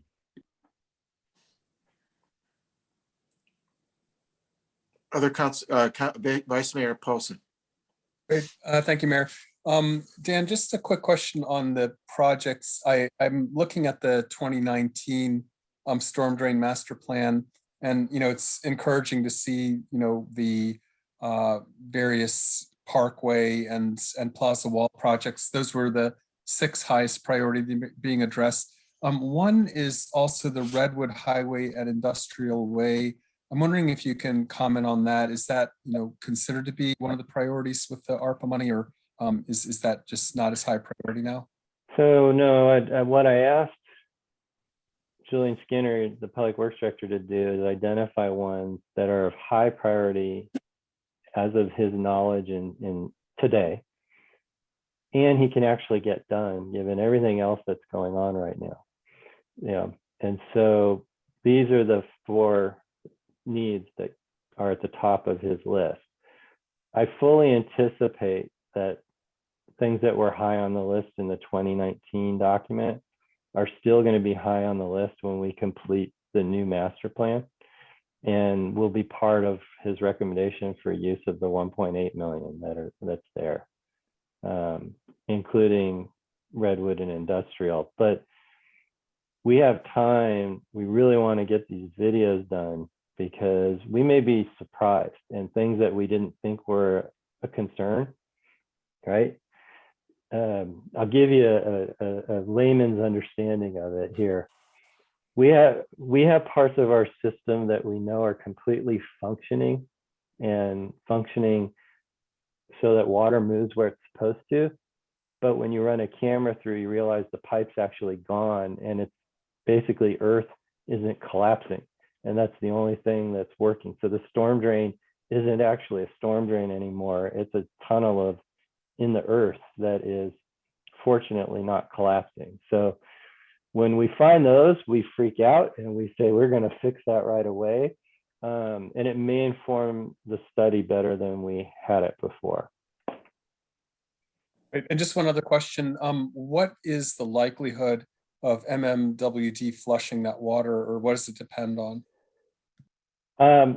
Right now, all of the agencies are in discussion with MMWD about what we're allowed to do and not to do. And it's a big conversation. And so this is just one of many things on the list. RVSG actually needs to do some videotaping of its own system, that they need some water to do it. And so what they're doing right now is trucking water in to flush through the system at great expense. And we don't feel yet that we're at that point where that's justified for our storm drain system, but they have some urgent need to examine certain parts of the sewer system. So they're actually trucking water in to do that. But that's not the only problem. You know, our public works superintendent is at the table saying, when do I get to water the parks the way they need to be watered? Kids are going to start wanting to use the ball fields here, and they're not being watered appropriately to be safe play fields. So when do we get to do that? I mean, and there's other folks at the table too. So it's a big conversation going on right now. Thank you. Other council member questions? And I did want to say, Kathy's sending me a quick update that it's end of calendar year 2024 for the Rescue Plan Act. I have one more question, Mr. Mayor. Oh, please. So Dan, on the restoration of payment for furloughs, could you just explain so I can understand? Were the furloughs, so for example, you know, somebody instead of working 5 days a week works 4 days a week, and that they kind of had the same pay rate but worked less, and now we're reimbursing them for their actual salary, which includes time when they didn't work? Am I getting that right? So for the hourly employees, that's correct. Hourly employees essentially went to a reduced work week and associated reduced compensation. For the salaried employees simply experienced a pay cut. They did not have a reduced hour schedule. All right, and so just a follow-up question on that. I know you're talking about, you know, we reduced staff because of COVID, and now we're trying to get back to pre-COVID staffing. Could you tell me, I mean, a lot of people have different theories on, you know, how big government should be, and sometimes if staff goes down, it gets more efficient, or, you know, some of the services that were previously offered, they realize, you know, the people may not even want. Could you just explain what services were not being provided during, you know, COVID that we're kind of reinstating? Yeah, so the largest area of need is in community services. I mean, we really cut the library and recreation down to the bone. Through the pandemic, we operated recreation with one employee supplemented by members of my staff who were essentially doing work that in the past recreation staff would have done. And so my staff wasn't always doing the things they ought to be doing because they were helping to keep recreation moving along. Similar in the library, when we weren't open to the public, we scaled the library way down. Fortunately, we were able to come up with a curbside model, so we were able to provide some level of service. But now that folks are increasingly comfortable coming into the library, they're asking for librarian level services, and we didn't have the ability to offer that. So we're asking for authorization to get back to a contingent of librarians that can meet that need. In both cases, though, I want to address your other question about large government, because I think whenever you scale down is the opportunity to learn. And so we learned a lot of things that we're putting into place. One is we've come up with better part-time positions that are more attractive. And so we've been recruiting part-time employees for the library and having a lot more success than we did in the past in getting employees who want to give us 10 or 20 hours, which is the type of schedule we need to make the library really work. So I really want to commend Franklin Escobedo, the director. He spent a lot of time looking at what other libraries do and bringing his own experience from other library systems to reshape how we're approaching that aspect of things. And so I think we're going to actually end up running at a more cost-effective model in the library while getting back to, if not exceeding, our service levels. And then in recreation, because my staff got very involved in supplementing recreation, we actually saw the opportunity to centralize some of the communication and promotion work that's done in community services. And so the positions that are under me in my office that do communications are now going to, on a permanent basis, do a lot of the communication work for the community services department. So we'll have centralization there. We'll have less investment in technology and resources because we'll just need it in my office to push it out. And frankly, it's allowed us to get a lot more creative in how we use social media. And I don't know how much the council members look at our social media work, but we're getting a good return there. People are getting the message when we push it out on the different platforms. So we are looking for efficiencies, and it's not going back to the staff the way we had it before. And then lastly, in this proposal is actually to scale down in the one position of permit tech to admin assistant. And that's because you've authorized us to invest in new technology, new software to operate the community development department. And it was actually the frontline staff in the community development department said, when we're done with the staff, this software implementation, we don't need 2 specialists. And that really opened the door to look at a change in the model there that's going to be actually a little more cost effective and probably more productive. Hey, thank you for explaining that. I appreciate that. I also want to recognize over the past few years, moving to a community services and a community development model is a major shift for the city. So I give staff a lot of credit for taking that on. Dan, do you want to continue? Sure. If there aren't any more questions on this slide, I can move on. Okay. So the other area of one-time money that we're bringing to you, so this is the 3rd resolution in your packet, is possibly releasing some of the general fund reserve and applying it to needs that we have. So a lot of these are one-time expenditures, and the council has always said, as a policy, we need to retain 25% of the general fund for rainy days. And we have 2 policies in our budget book that I invite the public to review that talk about how we use rainy day funds if we ever need to. And then any money above that 25%, we prioritize whenever possible one-time expenditures, particularly in the area of capital need. And so the staff has put together recommendations or identified one-time needs that we would like to put some of the general fund money to work. And we also have 2 categories of one-time contractual arrangements that need to be covered. And the funding in those pots are probably going to fall short. And it would help for budgeting and accounting purposes to move some of that money now. So you see on this list the recommendations. The Magnolia sinkhole is one that already happened. We're going to have to eat that cost. And the council's seen the footage of that. The other ones are ones we think should be done and done soon. One is the retaining wall. I talked about this last time. If you go to Laurel Avenue, you can see there's a rather large retaining wall that is ours to maintain, and there's associated drainage there, and we need to do some work on it. And then we need to do some work on the gates that we manage. These are the gates that let water in and out of the lagoon at the Larkspur Marina.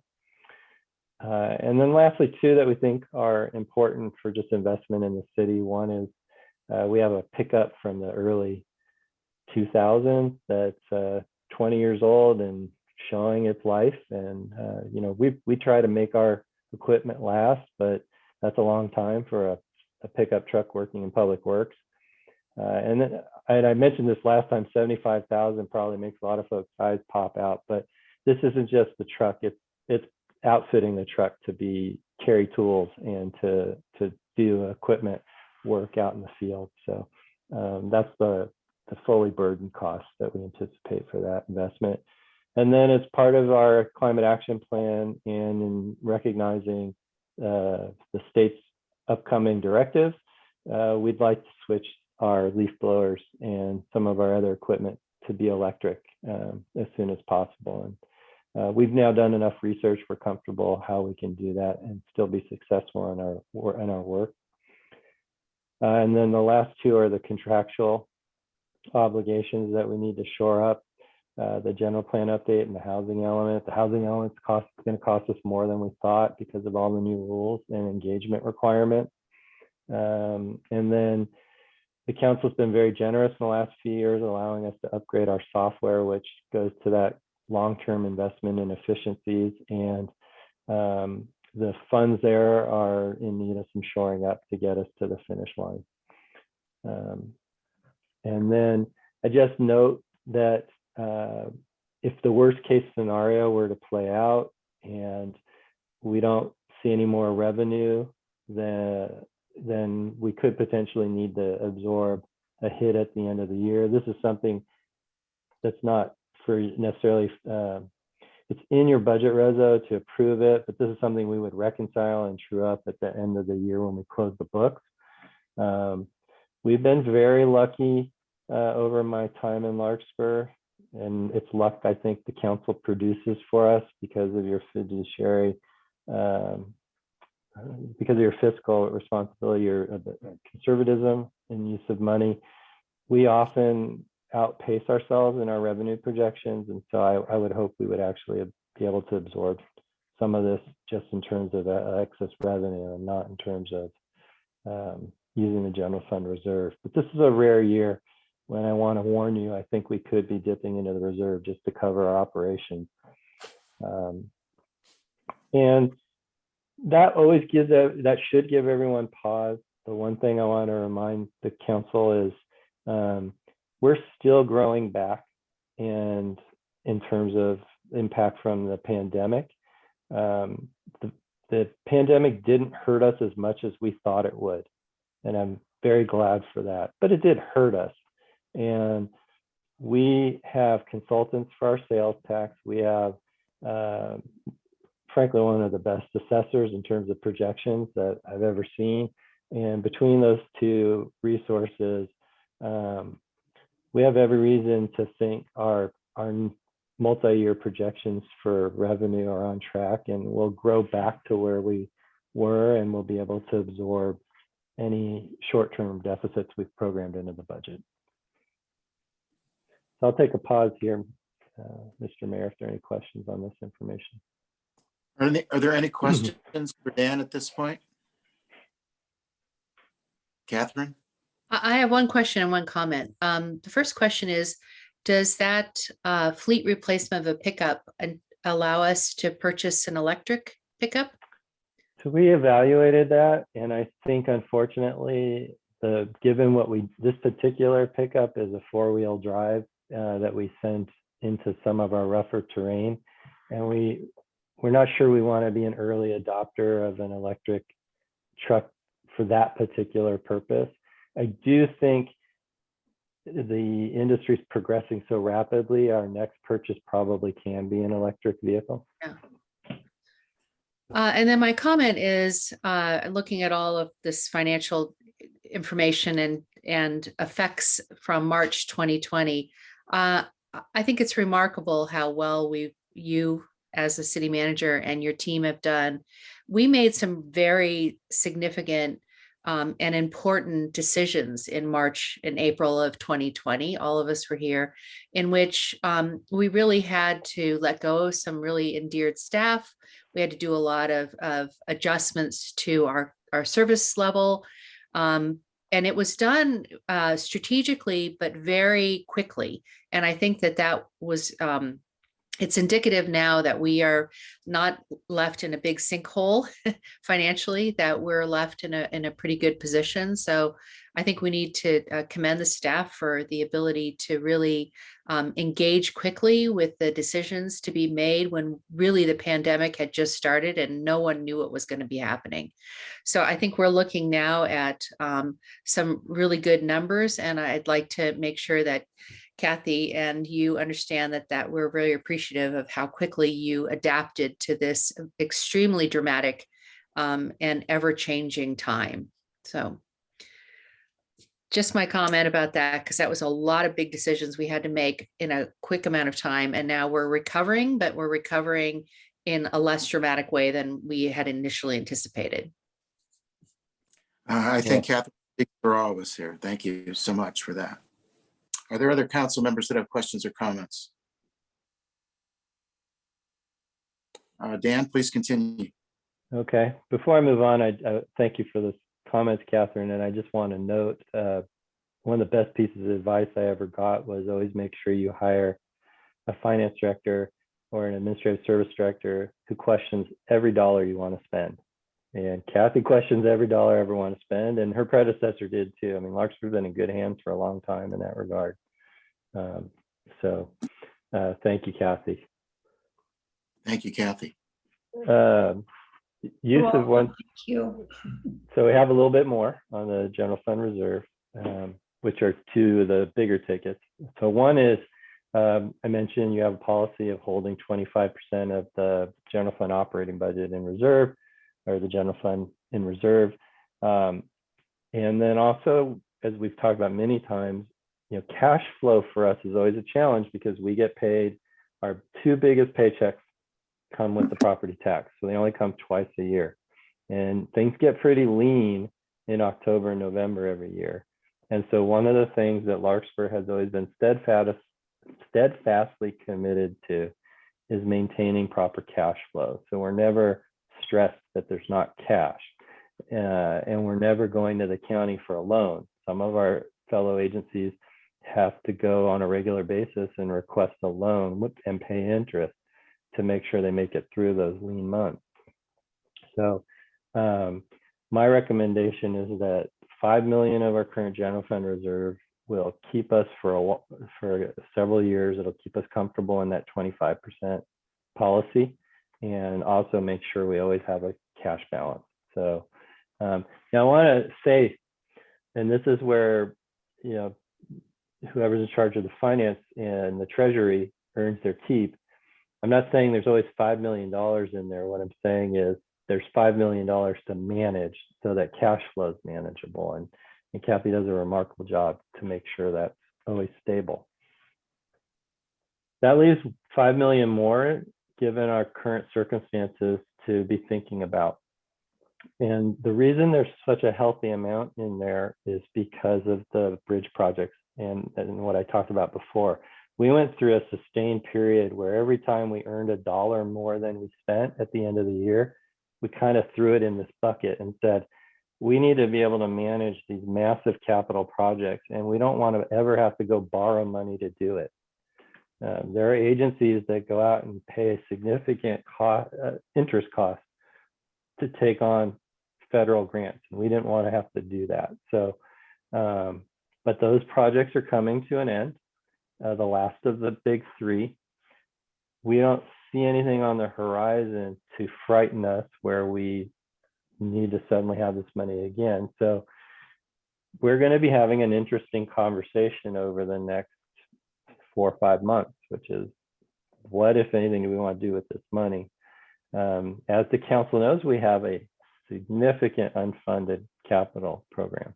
And so there's a lot of needs in there to talk about. And as I mentioned at the last meeting, we also now, as we apply for this money from the state for this grant, it's our hope and belief that the Commons Foundation is going to fulfill the matching need for us. But if they're not able to, we may need to be ready to help with that, because this is a potentially once in a lifetime opportunity to get some state money to build a building. In addition to those capital needs, we have unfunded liabilities, and I neglected really to focus on this appropriately at the workshop. So I wanted to spend a few minutes on it and on what our biggest unfunded liability is and why we want to start thinking about how to tackle it a little more aggressively than we have in recent years. So that's our what's called our OPEB liability. So this is other post-employment benefits. And for us, what we're talking about is we used to offer a fairly generous retiree medical package. We don't offer that anymore. So the council's done the hard work with our employee groups to switch away from this model. But we have considerable liability for people who have retired under the program. And that not only includes your miscellaneous or general employees, but it includes every fireman who worked for the firefighter that worked for the Larkspur Fire Department when it was part of the city.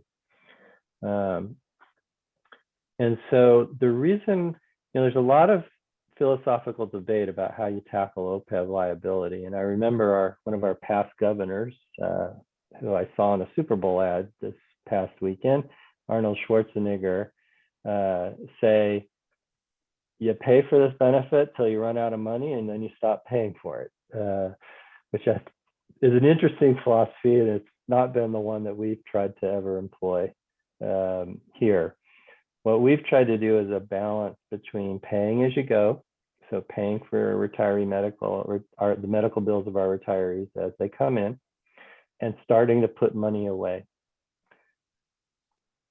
This council actually opened a trust for this purpose, and I'm going to talk about these resources in a second. And we had a goal that we would start to build up each year how much we were putting in that trust fund. So it got easier and easier for us to build into our budget a regular contribution. We ended up deferring that in part because of our need to build up cash for these capital projects. And so now that that need is abating, we need to take a look back and ask ourselves if that deferment should be reflected in what we do with money. And then in addition, we need to start building into the budget, tackling our OPEB liability issue. I'm telling you all of this because one of my responsibilities is to deal with the crediting agencies that rate the city's credit worthiness. And the last 2 times I've had to do that, I've had to have long discussions about OPEB liability. The creditors want to know we're tackling it. We have great credit rating. We have an amazing, I think we're A++ or A++ right now. I mean, there aren't too many agencies better than us, but it's getting harder to have that conversation with them, and we need to show some progress there. So first, let's talk about what our current liability is. It's $14.6 million. Now, this is where I say, take a deep breath, because that sounds really scary, right? But OPEB is a funny liability in the sense that it's not a fixed number. It's $14.6 million if today we had to deal with it and put it all in the bank. And $14.6 million is essentially an actuary telling us, this is what you ought to have in the bank today to grow with investment earnings and be sure you never have to pay another dollar out of your general fund. So that's what that number means. It's not what we're currently being billed to cover any particular retiree's premium. And so bear that in mind, because we've actually been seeing our liability decrease because of all the reform work that you did with the employees. Had we not done that reform work, this liability might be over 20 million at this point. That's something to just bear in mind. That said, that should be the goal. We should be getting that much money into the bank. And what we have right now in the trust is 805,000. So we're just starting to scratch the surface of where we need to get to.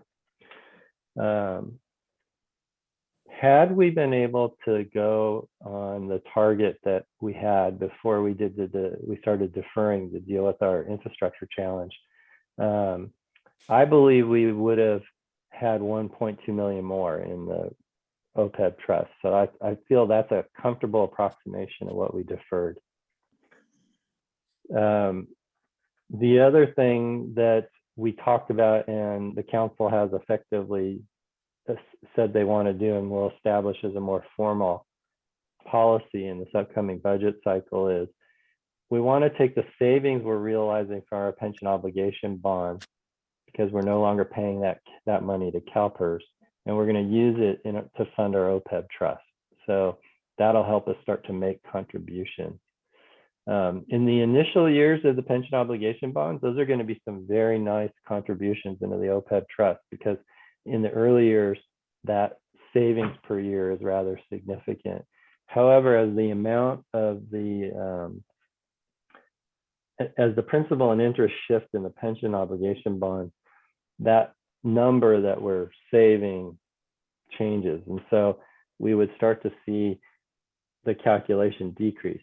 And so it's something that I'll take you through as its own agenda item in the future. But those are two things that we'll need to put into a strategy and talk about. And then we need to figure out what our annual goal will be. This is a long way around. Over the next 4 months, as we try to figure out what to do with that $5 million, we should bear in mind that some of it I'm probably going to recommend that some of it go into the OPEB trust. And part of what that number is how urgent some of our other infrastructure needs are, so that we can balance the immediate need versus the long-term need. I'm not making a recommendation tonight on that 5 million. I'm recommending you park it. And that's why I'm not taking you through what would be probably a 2-hour workshop tonight to deal with this problem. I'm sunshining it so that you know it's part of the discussion. Councilmember Candell, you have a question? Yeah, I've got 3 questions I'll throw into one, and you can just zip through them if you can. The first is this trust that we're doing for the OPEB, is that kind of a non-revocable trust? Once we put it in there, we can't take it out for any other uses. My second question is, what would be your recommendation for kind of our annual contribution to that trust? And my third question is the library. I think at some point the city is going to have to put up something for that library. You know, I would be surprised if the Commons Foundation and a match from the state is going to cover the entire cost. I didn't see that in any of the budgeting. Is that part of that $5 million that's unaccounted for at this point? Yeah, let's work backwards. So the first one is yes. My thought is part of the discussion over the next 4 months or so about that $5 million is how much of it would be part of the library project. So I think it's a mix of whatever might be needed to get the library project to the finish line. It's a mix of tackling the OPEB liability challenge, and it's a mix of other unfunded capital needs and any urgencies that the Public Works Department has in terms of those needs. I think that's what we'll be talking about. The trust. So we actually, I'll take you in the weeds for a second here. So we actually have 2 trusts for OPEB liability. We have one trust is the irrevocable trust. That's what you asked about. And sorry, let me go back. The 805,000, that's in the irrevocable trust. We went through a process to select a vendor for our irrevocable trust. We actually chose CalPERS. So our money is in a trust that CalPERS manages and invests. And so that's where that money is. We then use what's called and I forget the IRS tax code, but we use, for lack of a better term, what's a trust that can be used for pay-as-you-go purposes. So what we actually do each year is we take a portion of our pay-as-you-go need. So that's the known bills that are going to come in for all our retirees for that year. And we drop it into a trust so that we work with a third party to manage it. So if you were to look this up, you'd find we have this one trust that's irrevocable, and we have this one trust where we can pull the money in and out, as long as we're spending it on the premium. And I'm sorry, Dan, let me just interrupt with a quick question, which is there a benefit, like a tax benefit, an investment benefit of putting the money in the trust?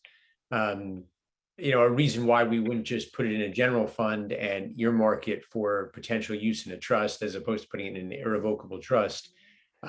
Is there a financial benefit in doing that? Yeah, so that's a great question. So creditors don't like putting it in an account and saying that you intend to spend it a certain way. They want to see it in the irrevocable trust, because then if it's in the irrevocable trust, it actually is offsetting the liability. The question for yourself would be, how disciplined do you think the council would be if you tried to put it in a bank account and just hold it for this purpose? And the creditors just don't believe you'd ultimately be disciplined enough about that. So that's where the big benefit is in assurance that you're tackling the problem. Any other, Vice Mayor Olson? Thank you, Mayor. And I remember vaguely, we had a lot of discussions about pension obligation bonds and OPEB, and I think March of 2020, it's been a while.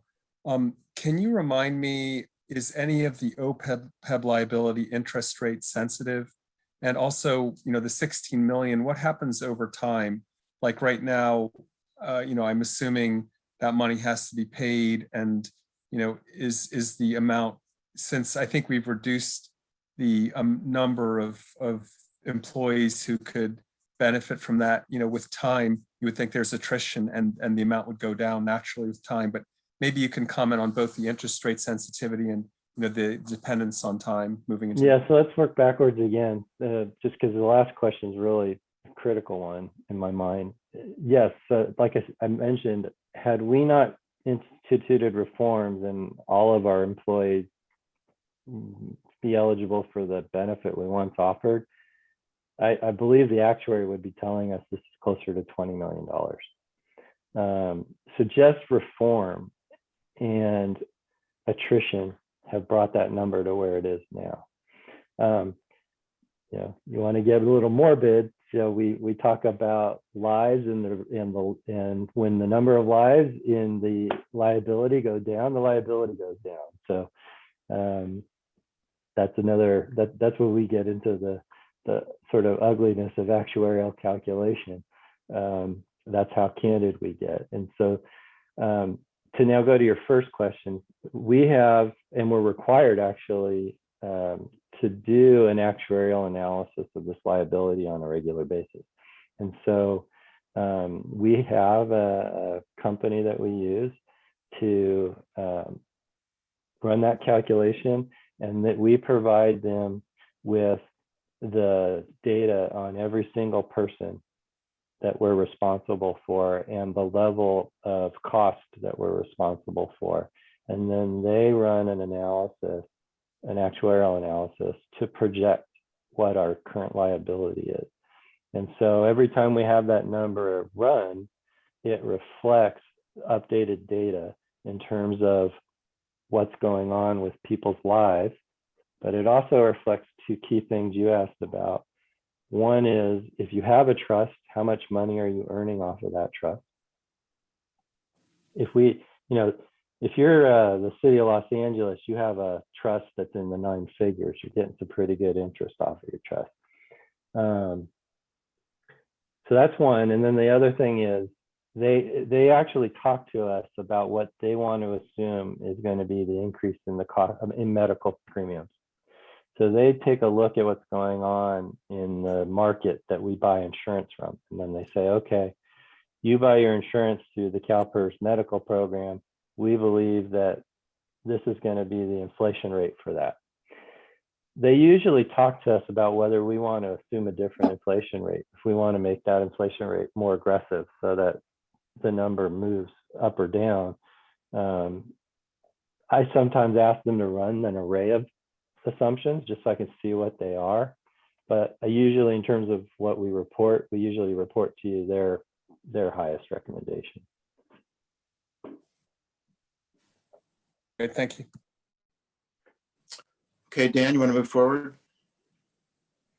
So I'm at the end of the presentation now and can take the screen down, and if there are any last questions before you open it up to the public, and then you can take up the resolutions. And I guess before I do that, Sky, remind me, if they want to, can they take it up as a package, or does each resolution need to be voted on separately?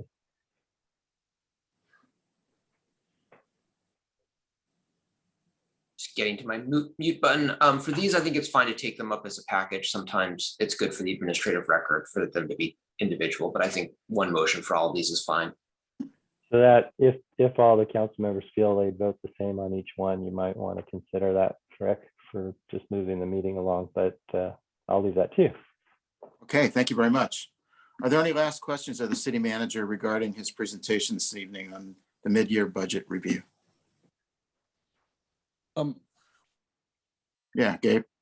Thank you.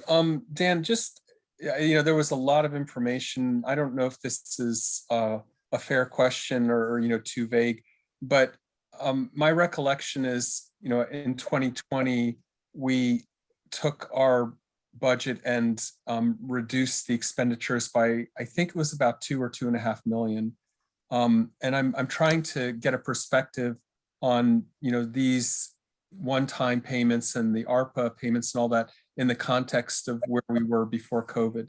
So we had a certain expenditure, we made reductions, some of the one-times and ARPA, are almost non-factors. They come in independent of our year-to-year budgetary cycle and moving to the future.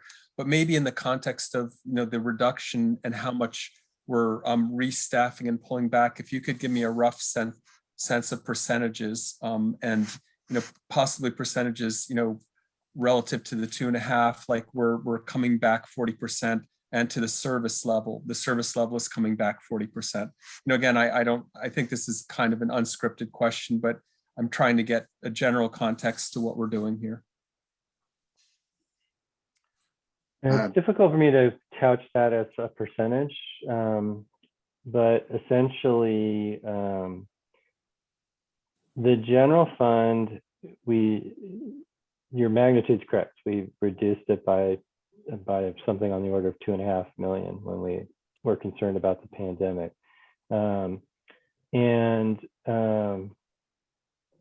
We actually ended up operationally, because we realized vacancies, we actually ran even leaner than what we asked you to authorize. And it just got hard to hire people too. And I'm not talking about the current, I've complained to you about filling a few vacancies. I mean, we stopped trying to hire people for a while. So we were realizing some savings there.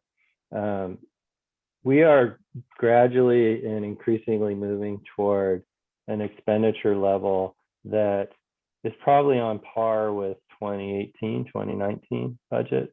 Not the 20, not the high life. The budget had gotten pretty impressive in its last couple of years before COVID started. But one thing that complicates your question is that when we went to you in August last year, we said we wanted to change the model in community development. We want to go from planning and building to community development. And as part of that, we want to bring building entirely within the city operation. It's currently a hodgepodge of in-house operation and outsourced operation. Part of a fully in-house model for building is a proper application of cost recovery principles so that the building staff essentially covers as much, if not all, of their costs as possible. And so it's difficult right now because I'm asking you to fund an expenditure side. We haven't built yet the full cost recovery model because I need the employee to help me do that. And so in the first year, I'm proposing the budget show a hit that I don't think will actually be there going forward. I've been able to lean a lot on a consultant that our neighbor Corte Madera hired to help them do exactly the same thing, which was to build a cost recovery model around a chief building official. And so I should acknowledge that Todd Kuzuma, it's great to have good friends because he's been generous in sharing, how they're going to make that pencil out. And so I think we'll use the same principles, and that employee will actually end up being of limited impact to the general fund. Those are the types of things that are hard for me to quantify for you right now, until we can get the right people in place and we can get the model moving forward. I think one of the reasons that I'm saying we may run some deficits for another year or two is because I'm asking you to get those staffing levels and those operational costs probably within $500,000 of where they were when we started downsizing. That's my just back of the napkin, top of my head ballpark. But revenues are still lagging. They're probably running about 1.2 to 1.5 below in terms of regular revenue. Not the one-time infusion like the transfer tax, where we just have seen a big surge, but we can't bank on that. So I don't know if I've gotten to your question, but I'd be happy to as part of the larger budget process for the new fiscal year budget to make sure one of the workshops we really take you through. This is where we were in 18, this is where we were in 19. This is where we were when the pandemic hit, where we were afterward. And I think that will really inform our full fiscal year budget. Yeah, I myself am not looking at this as a restoring to previous levels as much as an adaptation and an ongoing identification of opportunities to strengthen the organization with the resources we have. So it's really it's tough to compare it, really. I also feel a need, having been sort of the interim planning person for the last month and a half. Right. All these new state rules are bringing crazy costs with them. People need to understand, even the most robust planning departments in our region aren't prepared to deal with the in-house staffing needs that all of these requirements bring with them. We have a project we're working on now that, out of necessity, is a collaboration between in-house resources, a consultant, and the city attorney's office. And it's just it's the nature of all these new rules. And I think it's going to be the case for a while, and it's just going to bring some unexpected costs until all these new rules, we understand how they all sort out. Other questions before we ask for public comment? All right, are there members of the public that would like to ask questions or make comments on the mid-year budget review? I'm looking for any raised hands from our audience members or any emailed public comments. And there's no public comment. Okay, I'll bring it back to the council for any discussion or a motion that would bundle resolutions 10/22, 11/22, and 12/22. Absent discussion, Mayor Helmer, I'd be happy to make that bundled motion. I'll second that. We have a motion and a second. Any further discussion? Would you please take the roll call vote? Councilmember Kandel, Yes. Councilmember Hara, Yes. Councilmember Way, Yes. Vice Mayor Paulson, Yes. Mayor Hilmer. Yes. And another expression of gratitude to the city staff, city manager, Kathy Orme, our Administrative Services Director, for the enormous amount of work that has gone into the information presented this evening. Thank you very much. And you make us look better than we deserve. We'll move to the next item on the agenda this evening, which is consider appointing up to 2 council members to the Todd Kuzumano Memorial MCCMC City County Services Subcommittee. May we have a staff report? Certainly, Mr. Mayor. The little jab at Mr. Kuzmanos, he was president of MMA, the Marin Managers Association last An year. acknowledge- And so we all of his colleagues, we all insisted that he gets to be the manager to participate in this committee. The MCCMC is the countywide association for council members, and it from time to time proposes committees to look at particular issues. The group approved the formation of a committee for the purpose of evaluating or purpose of understanding some of the ways the county is operated and funded. It stems from concern among some council members in the county that there isn't a full understanding of when the county's resources run out and why they run out and why they need to be supplemented by cities. I think that's sort of the genesis of this committee. Could I ask you to clarify again that this is a learning exercise? So its primary purpose, as I understand it, is to educate its participants so that they can in turn, as necessary, educate their council members. It's not intended to necessarily result in any specific action. So to that extent, yes, I agree in calling it a learning exercise. But of course, not with knowledge comes opportunity. So in that respect, it can be very helpful. And we've had a couple meetings now to try to make sure that the staff level and among the city managers and the county staff, this is seen as a positive thing. So that, Mr. Mayor, I'll turn it back to you. All right. Catherine, you expressed some interest in this earlier. Are there other council members that would be interested in serving on this committee?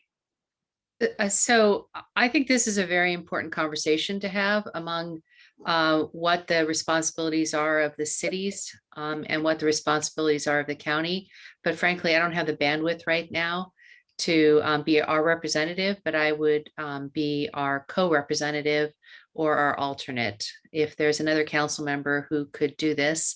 I think the role that Councilmember Candela and I have now with the 1251 Alicio property is going to cause a lot more meetings. So I do feel that this is a really important committee that I would like to make sure that Larkspur presents itself to understand how we can make sure that the county is fulfilling their obligation and the cities are fulfilling theirs also.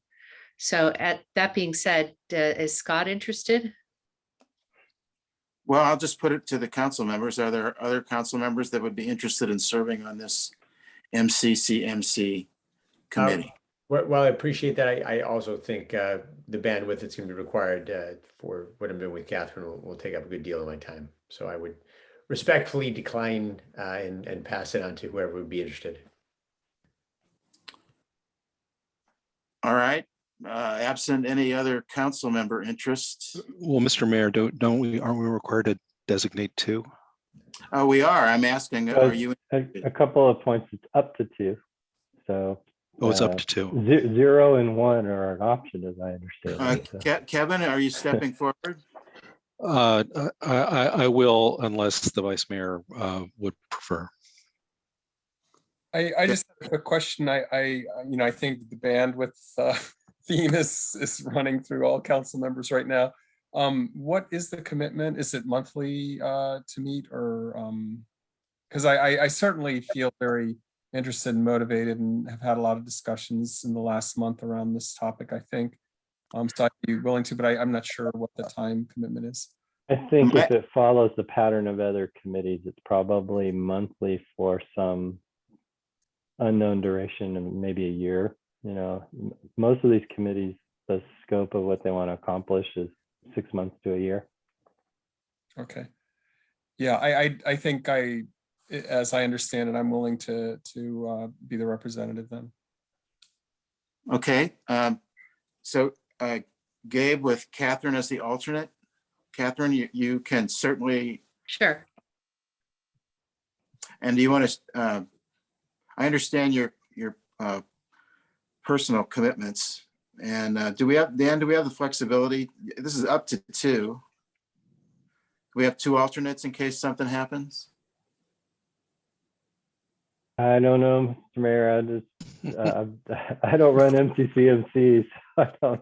Okay, well, right now we'll say Gabe's the appointee and Catherine's the alternate, and we'll check it out.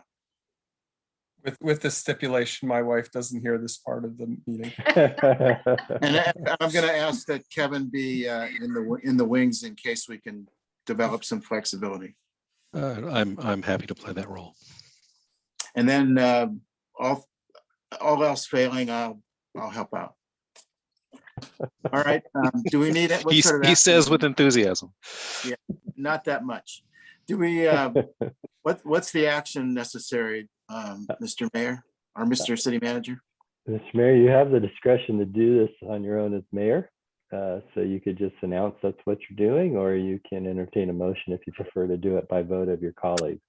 I would prefer a motion of the colleagues. Could we have a motion for Vice Mayor Paulson and Councilmember Way to serve in this capacity? I think that's the mayor's way of saying he's afraid of the vice mayor's wife, so he wants to make sure that he didn't do it. I like you gave me a choice. Absent any volunteers, this is Kevin. I'd be happy to move or so move. Okay. Is there a second? Yep, I'll second that. All right, maybe we have a roll call vote, please. Councilmember Kendall, Yes. Councilmember Hara, Yes. Councilmember Way, Yes. Vice Mayor Paulson, Yes. Mayor Hilmer. Yes. Congratulations and thank you very much. That concludes the items under the business item calendar. The next item on the agenda this evening is adjournment, and I understand we are going to adjourn in memory of Jane Perkey. Catherine, did you have any comments or a presentation that you would like to make? Yes, thank you, Mayor Hilmer.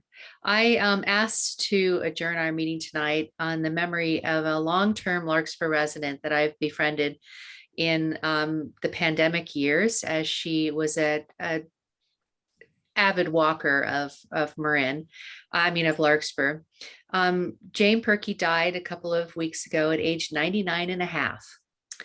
And she lived on Magnolia in one of our historic houses. And ironically, the age-friendly Larkspur committee was going to appoint her the Senior Citizen of the Year for age-friendly in the 4th of July parade, because she would have been 100 years old in July of this year. So I just want to share a little bit about Jane that I've known in the last several years.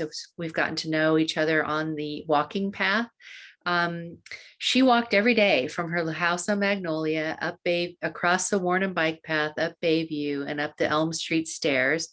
And she would pause on Elm Street and look at the mountain. And she'd look at the mountain and say every day the mountain spoke to her. And isn't it wonderful that she lived in paradise?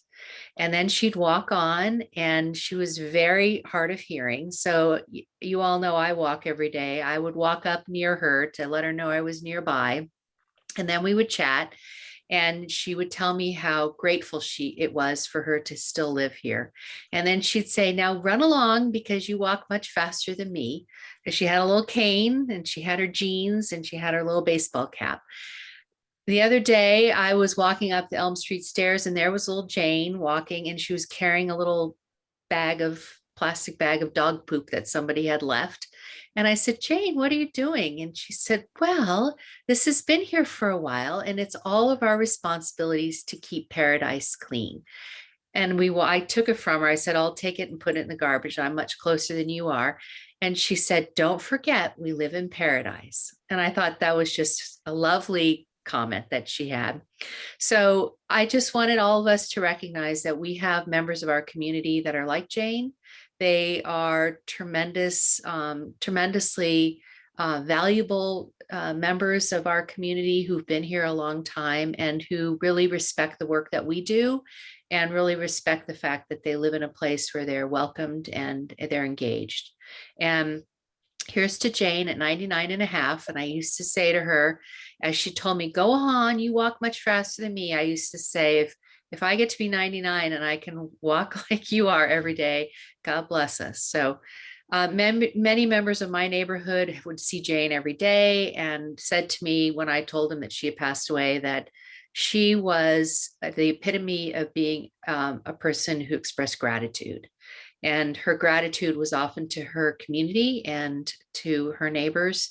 And I thought that she was a person we should have all have known, and it was a joy to have known her. So thank you for that. And I would like to say that I'd like to close the meeting in honor of Jane Perky at 99 and a half years old. Thank you so much. So we have a motion to adjourn in memory of Jane Perky. And those were wonderful comments, and you're certainly right. We have many, many wonderful community assets like her. I'll second that. We have a second for adjournment, and I think without objection, we're adjourned. Good night. Thank you very much tonight. Have a good night, everybody. All right. Good night. Good night.